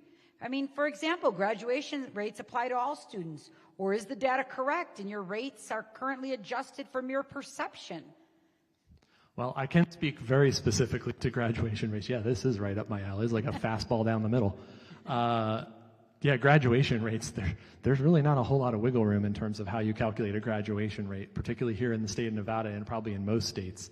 I mean, it is strictly the number of kids that walk into that building as ninth graders as freshman year, and how many of them walk across the stage as seniors in senior year. And the only out you have is if that kid went to another school and you can prove it, then that kid gets removed from that cohort. So there's not any wiggle room in terms of that data. And I will tell you, from having worked with the state before for several years now, that's not something that you can fudge. That being said, we do know that there are some creative ways sometimes that schools will try to help make sure that kids are getting across.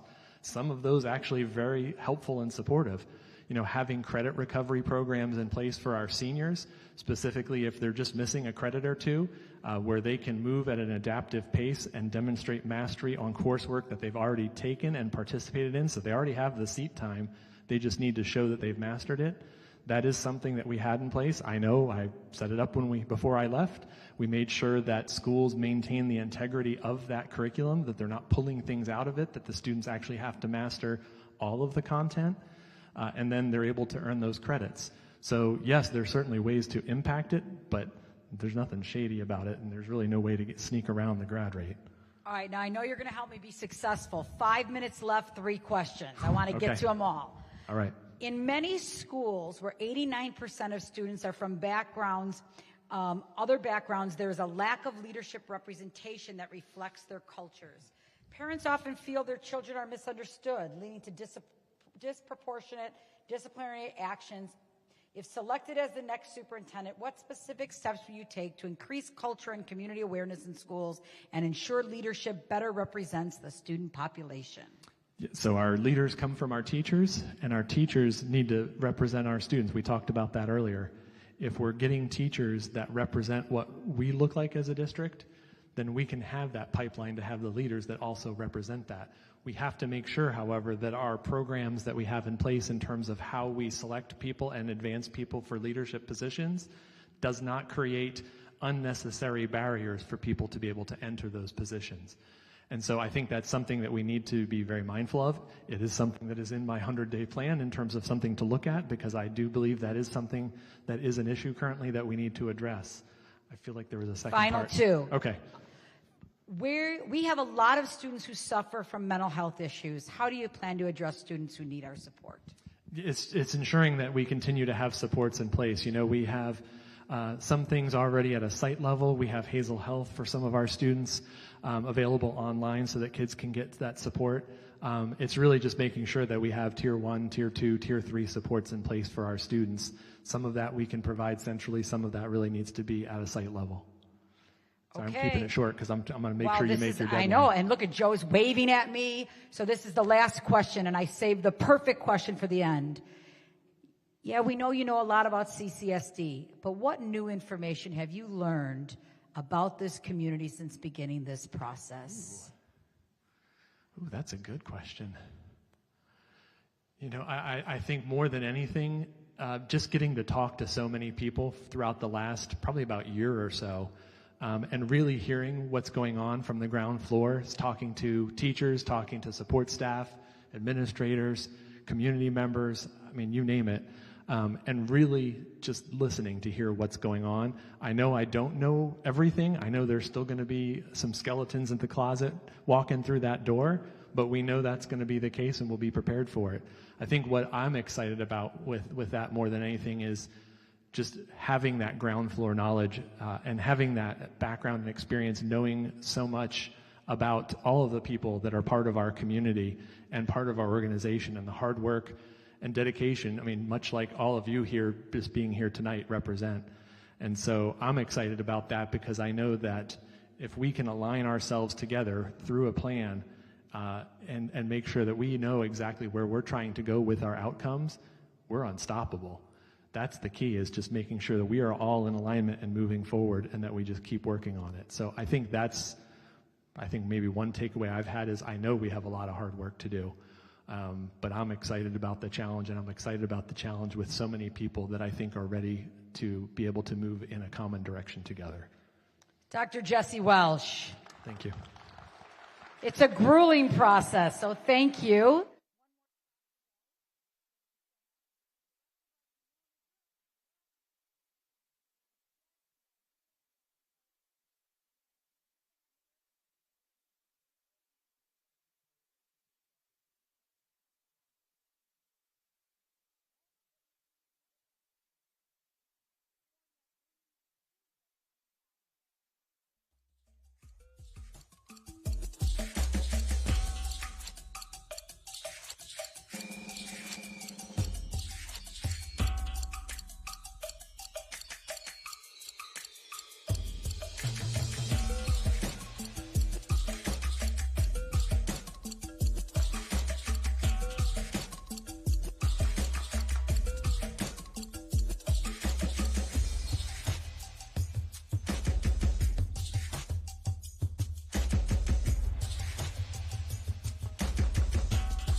ourselves, and then we're going to dive into questions.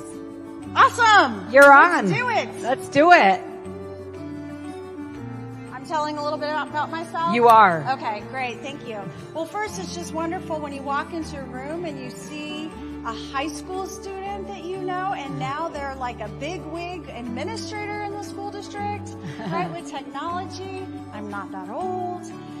And then also, friends, thank you for coming out. I know that you've been out and about since dark 30, And now you are here because you want to have voice and input, and you want to see who you think is qualified to be the superintendent of the Clark County School District. So obviously, I wouldn't be applying if I didn't think that I was qualified. 25 years in the Clark County School District, had a wonderful career. Then I went to New York as the senior deputy commissioner. People often ask, what was that like? I will tell you, 2.1 million children in PK-12. 2.1 million children. My budget was $25 billion. And it's a very big state that cares deeply about their children, just like Nevada does.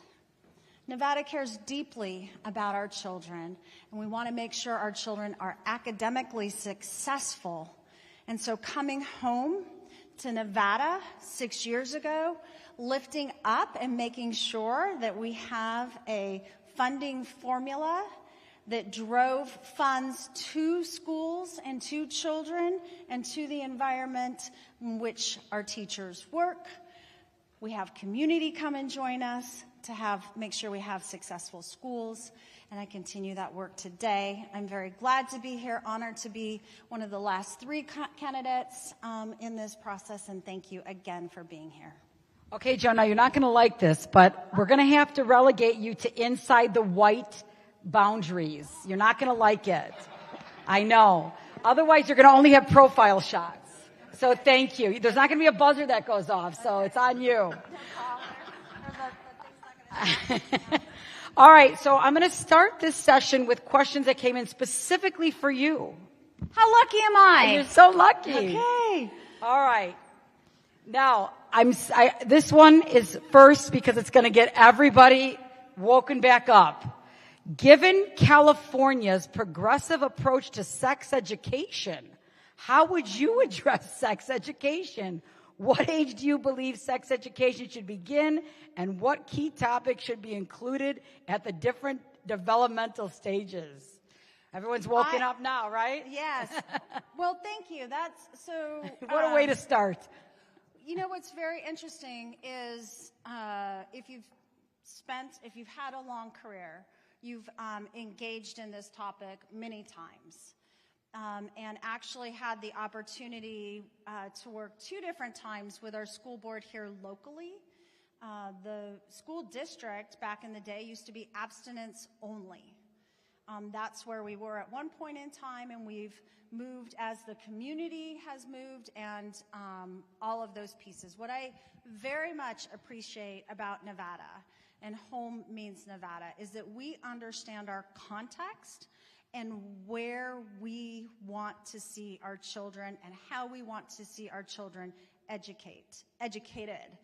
And with sex education, again, abstinence only, where we are today, having those conversations with community members are critical. No one should be off in a corner looking at what is appropriate in California may not be appropriate in Nevada. What is appropriate in Nevada may not be appropriate in California. Context matters. And I mean that at many different levels. So I have had experience changing 2 different times, but the sex education, they're actually in the legislative session right now, a bill that is moving forward. Right now in our state, it is required that parents consent for the child to be in the coursework. And so if a parent does not sign that, then the child cannot participate in that coursework. There is a bill that is asking to change that parents just only are to notify if they want the child to be opted out. So that's a piece of legislation that has been put forward, I think, 3 or 4 different times. And so the legislators will make that determination. If you want voice in that vote, please make sure you contact our legislators so that they know how you feel about that component. But I'm very comfortable in working with our community members, with our legislators, around sex education, working with our students as well. They will tell you what they have learned, what they haven't learned, what they feel they do need to learn.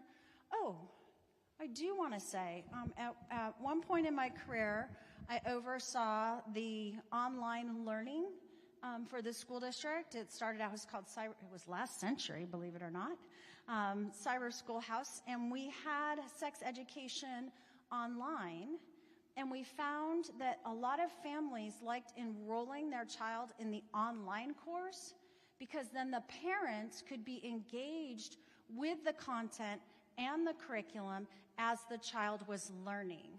And so that was really comforting, because then we knew that the children were still had knowledge that they needed to be,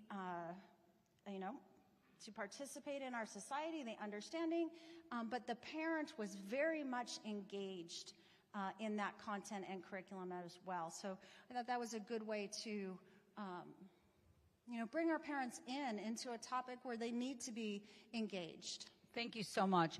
So the participants are listening to you. They listened to you at the board meeting when you spoke about reorganization with a capital R and about things that you might do differently now that you've been through the process. And so could you comment a little bit more on that?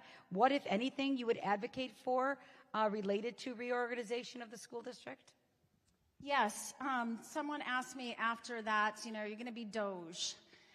And I said, no, we're not doing Doge. We'll do, strategic investigation into what is transpiring in components of our school district. We will look at what works, what isn't working, and then move forward. We also, too, know,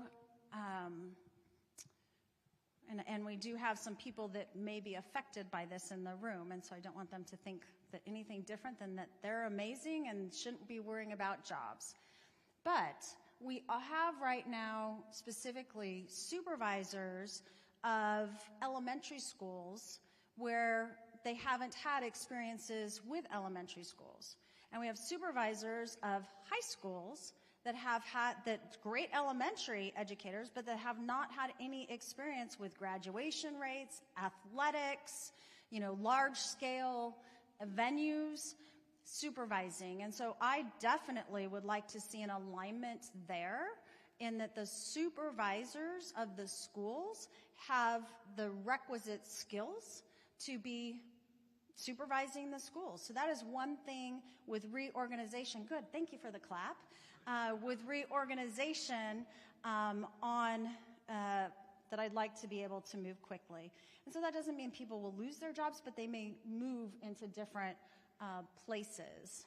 Also, too, I spoke about communication during the interview as our weakness. And so making sure that the communication team is empowered so that we're transparent, that the community, and I know we have media. Do we have media in here now as well? Okay. Bring the media on every single day of the week, as long as they're fair and accurate. And if we're not doing something right as a school district, then they need to report on it, as long as it's fair and it's accurate. Then we need to fix it. If it's something that we need to fix, we need to own it. So communications across the entire school district, empowering our teachers to be able to deliver messages to their parents, shouldn't just be always something that's coming down from central office and just out into the universe. We need to train our communications team to work with our principals, to work with teachers, so that they're the ones that are closest to the community. They're with the parents, that they're trained and they have the ability to speak on behalf of the school district and deliver messages. So those are two right off the bat that I would turn to. Also, again, need to do an assessment. I'm sorry, I am not finished with this question, because the assessment piece I also brought up 11 years ago, in 2011, we did a study within the Clark County School District of all the different departments. There was cost savings found during that study and that were implemented. And so that needs to happen again at this moment in time. It's been a while since there's been a complete look at the efficiencies within the school district. Again, it's not that someone's doing something wrong. No one, after an efficiency and effectiveness study, you shouldn't beat up on a specific department. You always need to have a 360. And my team, I do have a team member in the room. I do not have eyes in the back of my head. I say that often. It's just not in her head. Yes. We all need to communicate and do a 360 on where we can be better together. And usually it's those that are closest to the work that have the answers. We need to make sure we listen to those ideas and that we bring them to fruition. Thank you so much. It keeps me in check so that you know that you answered one of the questions I didn't even ask you yet about trying to save money and cut wasteful spending. So thank you for that. In your presentation to the school board, you spoke about experiences with large districts, preparing you, and most importantly, how you want to promote trust. Also what you've just spoken about. Having Governor Lombardo's recommendation and having the relationship that you do with legislators, is it an asset to CCSD or a hindrance, and in what way? Oh, 100% asset. I will tell you, the 63 legislators that we have, they need to have information to make decisions. As I said earlier, with parents and the decisions within sex education, I do that and with my team on a daily basis of providing information to the governor and providing information to the legislature, whether I agree with it or not. It is not a personal piece that needs to come into play. Legislators need to have information to make informed decisions. And so being able to walk into and call up, on my cell phone, the speaker, the majority leader, the governor, former governors, it is important to have those relationships and to be able to have a dialogue. As you know, I was appointed by former Governor Steve Sisolak. I was reappointed by Governor Lombardo. We have discussions. Do we always agree? No. We don't always agree. And that's okay. We have a dialogue on what needs to happen for our children. These are the pros, these are the cons, what needs to happen with staffing, what's happening in the community, all of those components. Those are conversations that we have back and forth. Here's all of the information.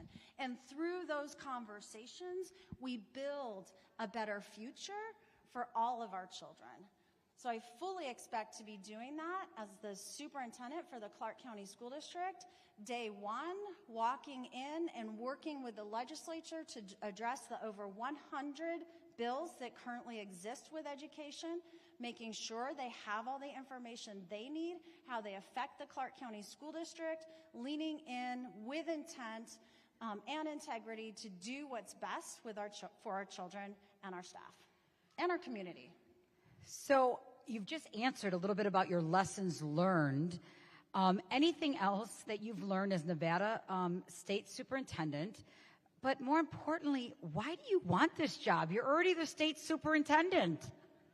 Yes, that's thank you for that question and the opportunity to have it recorded forever and ever. Let me be very clear. I love my job. I love education. This is my 35th year. I do not see myself going anywhere else. I did spend a wonderful 4 years in New York where I learned a lot that I was able to bring home and implement those things, some of those things here in Nevada. The jobs are different. As the state superintendent is the policy level, so setting those policies for the entire state of Nevada, it is not doing the work. And so working alongside educators, I am just excited about the opportunity, the principals, the SASs, the community, the business.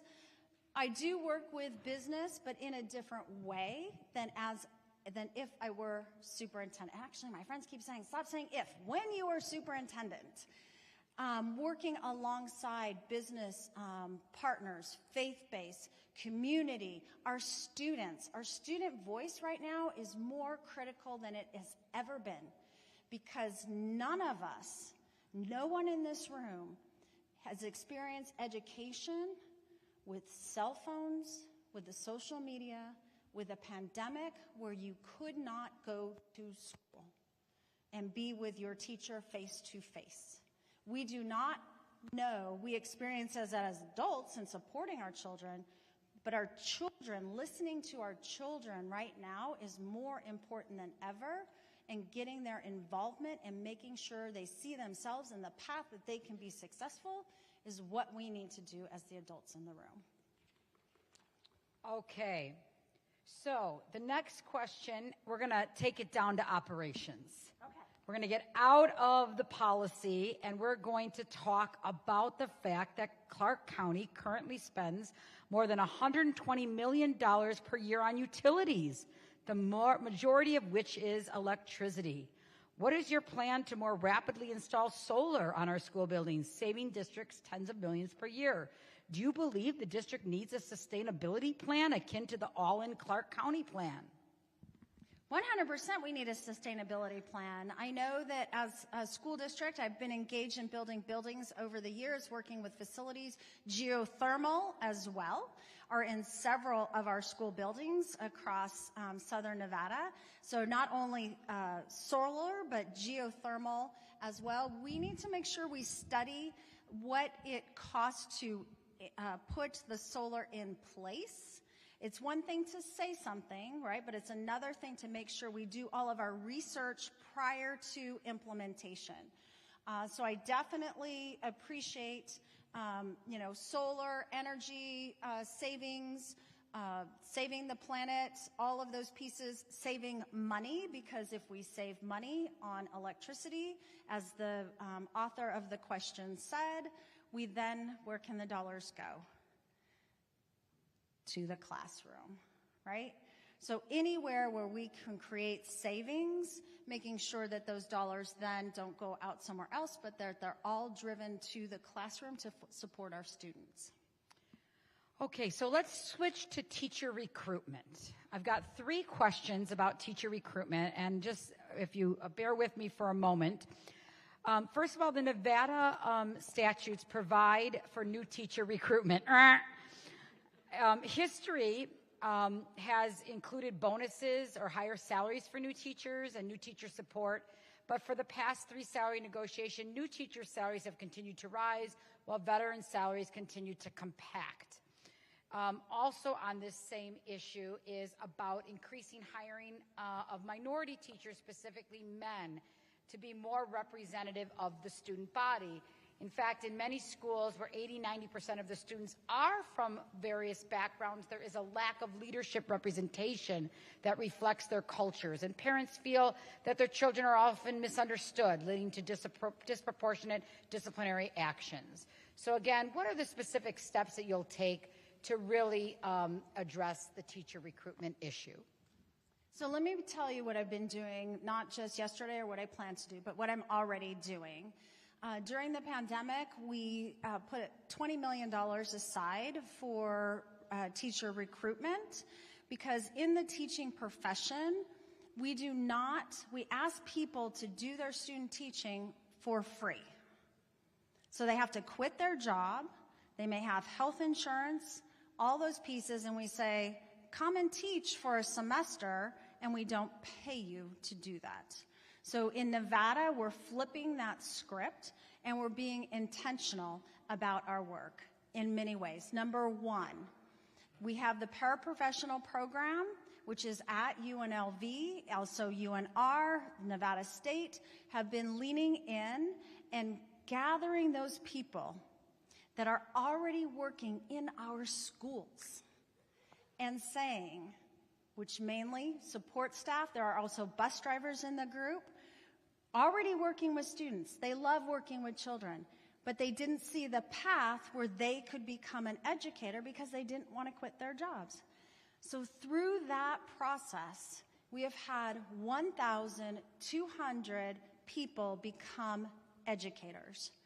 65% of them are multilingual and are diverse candidates, with a 95% graduation rate. So that is already in place. That's not something we're going to do. That is something that we're doing. We also partner with philanthropy. We have philanthropy in this room. We also partner with the Clark County Education Association.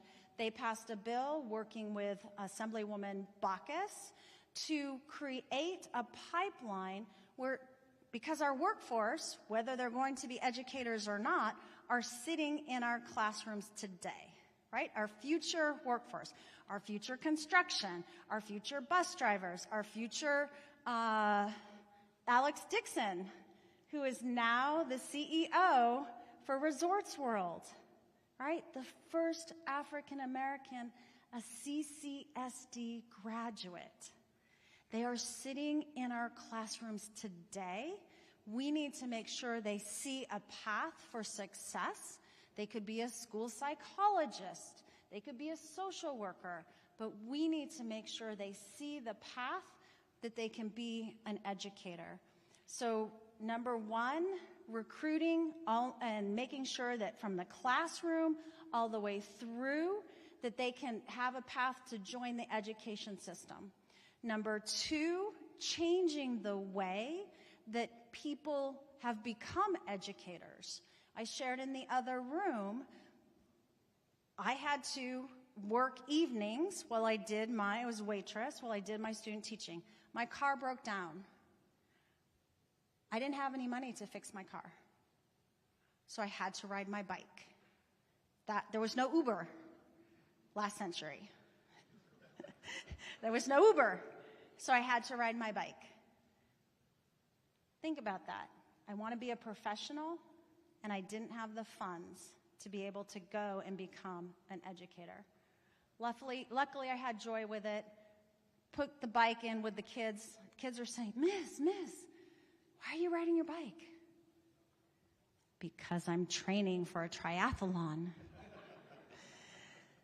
It's the quickest thing I came up with, and it was great. But that shouldn't be. And so we have to change systems. That's what I do. I transform systems. We need to make sure that there's joy in our classrooms, that people want to become teachers, they want to be a principal, they want to be the superintendent, that they can see themselves in the future in education and enjoy it. Thank you. So let's go to some of the recent issues at the federal level. I have 3 questions on this. The first one is, how do you plan to address concerns surrounding the elimination of the Department of Education, considering much of Nevada's funding depends on it, not to mention accountability? So I'm in frequent contact with those that are going to be appointed into the U.S. Department of Education, as well as current staff at the U.S. Department of Education level. It is not going away today or tomorrow, but it is going to look different, 100%, and there's going to be other executive orders coming out. And so number one, making sure that we are tightly knit and that we communicate often as to what is transpiring at the federal level with the U.S. Department of Education. There are some people that have predicted this and that we're keeping in contact and that we're moving forward. Number two, there are components of the change that I agree with 100%. Block grants. I would love to have block grants to the state. What we as Nevadans need to be very careful and cognizant of is that they do not go to a population formula. We will lose money. We will lose money if they do that. So we need to keep the same formula for allocation for Nevada in place as that money flows. So this is one of those things where you have to do your research and understand what is happening, because you don't want to just jump in and say, yes, block grants. We'll have more freedom in spending and all of those pieces. You need to understand all those consequences and be in contact of what may transpire as that is moving forward. So the constant communication with U.S. Department of Education. I've advocated for changes at the federal level, things that we have wanted to see as Nevadans, a change in the accountability system. We follow very tightly as Nevadans the accountability system that came down from the federal government. We have very little that we added in because we like small government. And so we follow the federal government very closely, and we want that changed. Number 2, our assessment system. We believe in assessments because we want to make sure that if a student in school A and a student in school B, where they are, and understand that we have high expectations for all children, every single one of them, and that we're driving resources and support for those most in need so they can be successful. So staying tightly knit with the U.S. Department of Education as well as the Nevada Department of Education to make sure that as those changes happen, that we're prepared and that we're not caught on the defense in this room, right? Basketball, we're not caught on the defense, that we're on the offense, and I'm going to cross the line just because I want to. It just feels very constricting. But yes, that we move forward and that we understand what's transpiring at the federal level. I will also say Governor Lombardo and the team is very much in contact with what's happening at the federal level as well. Providing our own input as Nevadans is what we need to see move forward to benefit our students and our local economy. All right, so we're going to move to the executive orders. DEI and CRT. What is your position on DEI and the U.S. federal law, such as the Civil Rights Act and the Every Student Succeeds Act? If Congress doesn't retract these laws, what will be your position on implementing any executive order that is not grounded in laws passed by Congress? Do you support ESSA? So that's a layered question. Yes, it is. Yeah. So parsing out those components, I think going up to the 10,000 foot level and then drilling down. Number 1 is we follow the law, right? And it's part of one of the questions that's being asked tomorrow night as well. We all have to follow the law, whether it is federal law, state law, or school board policies. Right? The school board, I was asked in another room, what policies are you going to change as superintendent? That's not the superintendent's purview. It is the school board of trustees who make the policies. And so again, our job, my job as the superintendent, the staff job, is to make sure that we follow those laws that are put into place, number 1. That we also work with the school board of trustees, that they have the information they need to make the decisions, and that our team carries those decisions out. All children need to be seen. All children need to be heard. All children need to know the adults in the room care about them, and they want them to achieve. And so meeting every child where they're at, providing the resources, hearing what they need, and sometimes it is a family construct as well. Communities are in our schools are in communities, making sure that resources are provided to support all of our children in that way. I feel there was part of that question I was missing. Maybe just the Every Student Succeeds Act, a little bit about that. Other than that, I think you hit it. Okay. With Every Student Succeeds Act, that is what I've been advocating at the federal level to change. The accountability system, the assessment system as well. It had its moment in time. I'm not saying it was bad when it was invented. It was in 2015, right? Signed off on. But it's a decade old. It needs to be looked at. Kind of like our entire system as a Clark County School District, it's nothing, people are saying, you got on communications. Does that mean you don't like the communications team? Absolutely not. But I do believe they need to do things differently. We need to have a better relationship with our media. We need to be transparent with the work that we do. And so assessing where we're at, and then also leaning in and leading up to have the new laws where we want to see them, right? That we have voice in moving forward. Okay. Word for word, this starts off, let's talk about accountability. The main concern of mine is lack of holding CCSD employees accountable for bad behavior that often leads to lawsuit. No one in the past 10 years is holding employees from the top to the bottom accountable for following policies and procedures. Are you strong and committed to make a stand when it is time to do so and hold employees, all employees, accountable? Everyone needs to be held accountable, and that is first by developing and understanding what the guardrails are. I think in some instances, people don't know the rules, actually, or the goals, right? That was something in my presentation that I noted. Only a third of the staff understood the goals of the Clark County School District. Only a third of the staff. So then what is the other two, where are the other 2/3 heading? Are they heading north or are they heading south, right? So making sure that everyone understands the construct of what the system is supposed to do and what they are supposed to do, what we are supposed to do, all of us as employees of the Clark County School District. And yes, we all need to be held accountable 100% for if we are not following policy. What I will also say is that sometimes our leaders are stepping out into an area that is unknown and has never happened before. So they need to be held accountable if they accidentally cross the line, but that doesn't mean that they necessarily need to go to the doghouse forever, right? Sometimes people do make mistakes. They need to be held accountable and own the mistake, then come back in, right, across the line, embrace support, because we don't want to lose employees because of a culture that doesn't support people, but at the same time making sure they have supports, but making sure that if being in the classroom is not the right place for them, then they do need to find another position.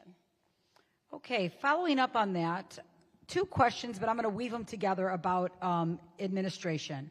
How will you determine your cabinet, and how will you assess current administrators for the current job positions they're in and determine whether to retain them or move them out? How would you partner with Nevada's Administrative Professional Association to offer professional learning together and also work in a bipartisan fashion with Nevada's policymakers?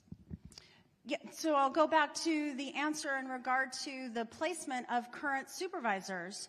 That, in my mind, needs to change. And so I want to sit down with the leadership team and have those conversations, talk about what their skill sets are, what skill sets are needed, and are they a match for what for the transformation that is going to happen with the Clark County School District, right? We are going to become the destination school district where everyone wants to be there, everyone finds joy in their work, and maybe some people right now are not in a place where they are finding that joy, and that is okay. There are 44,000 positions in the Clark County School District. I think that we can find a place where they might be happier, but it's through assessment, having that conversation, matching competencies with what the job requires, and then moving forward. And I've been in this position as a cabinet member for 3 different superintendents. So I will say, I know that it can be like, oh my gosh, am I going to keep my job? Keep your head down. Just be yourself, right?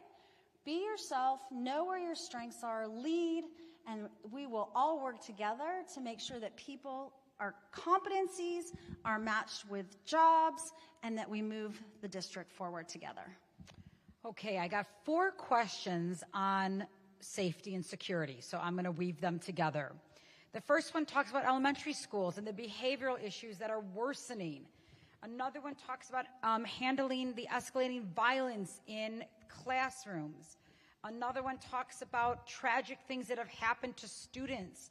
So ultimately, the question is, can you articulate your vision for security regarding our policy, our police, our emergency management with such a large landscape as CCSD?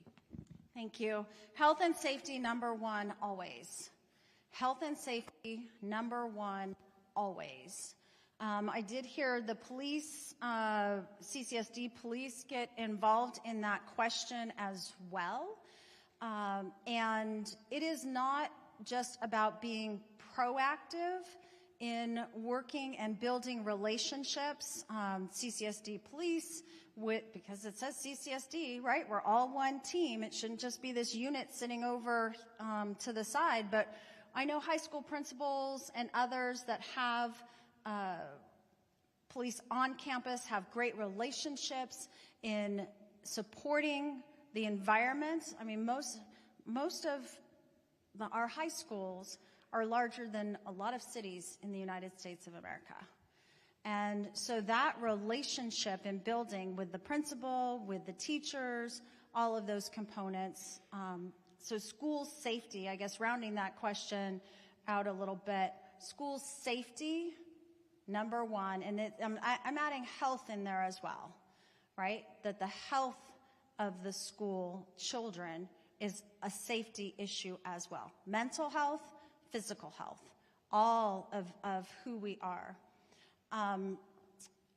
Not only do we have plans for different instances that transpire, whether it's a fire drill or whatnot, we need to make sure we practice those plans.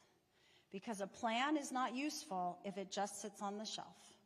That we practice, because we know across this nation when things have happened, it usually drives down to, yes, they had a plan, but had they implemented and practiced what they wrote on paper? Building a culture of mutual respect and trust with our community, with our students. Why are they coming to school if they're angry? What is the root cause of those pieces? That's where our social workers, our school psychologists come into play, supporting the child. Why are they acting out in a specific way? Those are questions that we need to ask and sit down and have the resources to support individual children. And sometimes it is also the family as well, because things are happening at home. The child brings it into the school environment. I do want to jump in on the data with the school violence, because the author said increased at the elementary level. That data that we're seeing, we're not seeing an increase at the elementary level. We actually have seen a decrease with students at the elementary level. At the middle level, I will tell you there has been an increase. So, constantly looking at the data, understanding the why behind of what the data is, and then providing the resources and being proactive and not reactive. We need a massive reset with our culture, our climate, our mutual respect. Do we trust our teachers to do their job? Do we trust the community to come in and support? It's just an exciting time. And I know in my core that we can do it as the Clark County School District. Superintendent Ebert, there's people out there that like your ideas, but they want to know, how do you work with the school board to make these ideas go forward? I mean, in other words, is the board going to let you do all this? The School Board of Trustees has one employee, and that is the superintendent. And then the superintendent moves forward. As a superintendent candidate, I needed to go through balanced governance training, which I did last week. It was wonderful to hear with balanced governance the role of the superintendent, the role of the school board, and finding that balance between the two. Again, the School Board of Trustees has the policy, having those conversations, making sure that we are a team as the school board as well as the superintendent. Again, I'll go back to the working components of two governors, right? I am charged with making sure that they had the information they needed to make informed decisions. That's the same thing with the school board as well. Again, it goes to, do we always agree? No. But at the end of the day, how do you work with the school board is with open, honest communication, often, not just when you feel like it, but making sure that they're informed and have the information so that they can make the policy decisions to move forward. There are components of once the vision is set with the community, right, setting the vision, the superintendent does lay out the plan. I would really like to start with 1 or 2 goals really quickly, do a rapid fire, 6 months to a year, whatever the length of the task is that we choose together, and celebrate right away. Because we know we can accomplish great things by working together. And so laying those out, being very clear, and, being very clear, too, if things can't move forward, that is transparent and open as well. But, yes, I believe there are the 4 new elected board members as well as the 3, and then we have our 4 appointed members by the community, municipalities, and I have seen them work well together as watching the board meetings, and I definitely see being part of this team. Okay, last question. And this is going to be a hard one for you. What new information have you learned about CCSD by going through this process? Wow, there's not just one thing. There are a lot of things. I will tell you the one thing that affects the entire organization. Over 2/3 of the principals, right, the school leaders, are 1 or 2 years into their job. 2/3, right? So are we providing the supports for those new principals in their jobs? They are the leaders. Do they have mentors? Do they have community? Like, a mentor does not need to be another principal, especially in the leadership role. A mentor can be a community member that has experience in organizational leadership. Do they have that support? Number one. That was a big aha. And then the trust piece. I cannot say enough about, do principals trust teachers? Do teachers trust principals? Do students trust? Like, we need to get over that and build out and have communication of, we all want to, there's no one that comes to work, and children do not come to school saying that they don't want to learn. They might be a little cranky, for one reason, X, Y, Z, but meeting the children where they're at, meeting adults where they're at, finding joy in their work. The CCSD that I know, I enjoyed coming to work. My colleagues enjoyed coming to work. Carol Johnston was my principal, who now there's a school named after. He would ream us up one side and down the other if we walked down the hall and there was a piece of paper, and you didn't pick it up. Or I remember one time there was a piece of paper near a friend, and, it's just like, get it right. He was very intense about the school environment, learning, security, those things that we talked about. And so the CCSD I know, there are great educators. There are great children. We have community. Do we have work to do? Yes. I am not blind at all to the work that needs to happen, but I am ready to hit day 1 running. Put tennis shoes on, and we're going to hit day 1 running on behalf of students. Thank you. State Superintendent Jhone Ebert. Thank you. Thank you all so much once again for being here tonight. Thank you for the trust that you've put into the process. We really, really appreciate it. Our goal was to make this a very difficult decision for the Board of Education, and I certainly hope we did that. Thank you again so much for coming out, for your input and your thoughtful questions. Good night.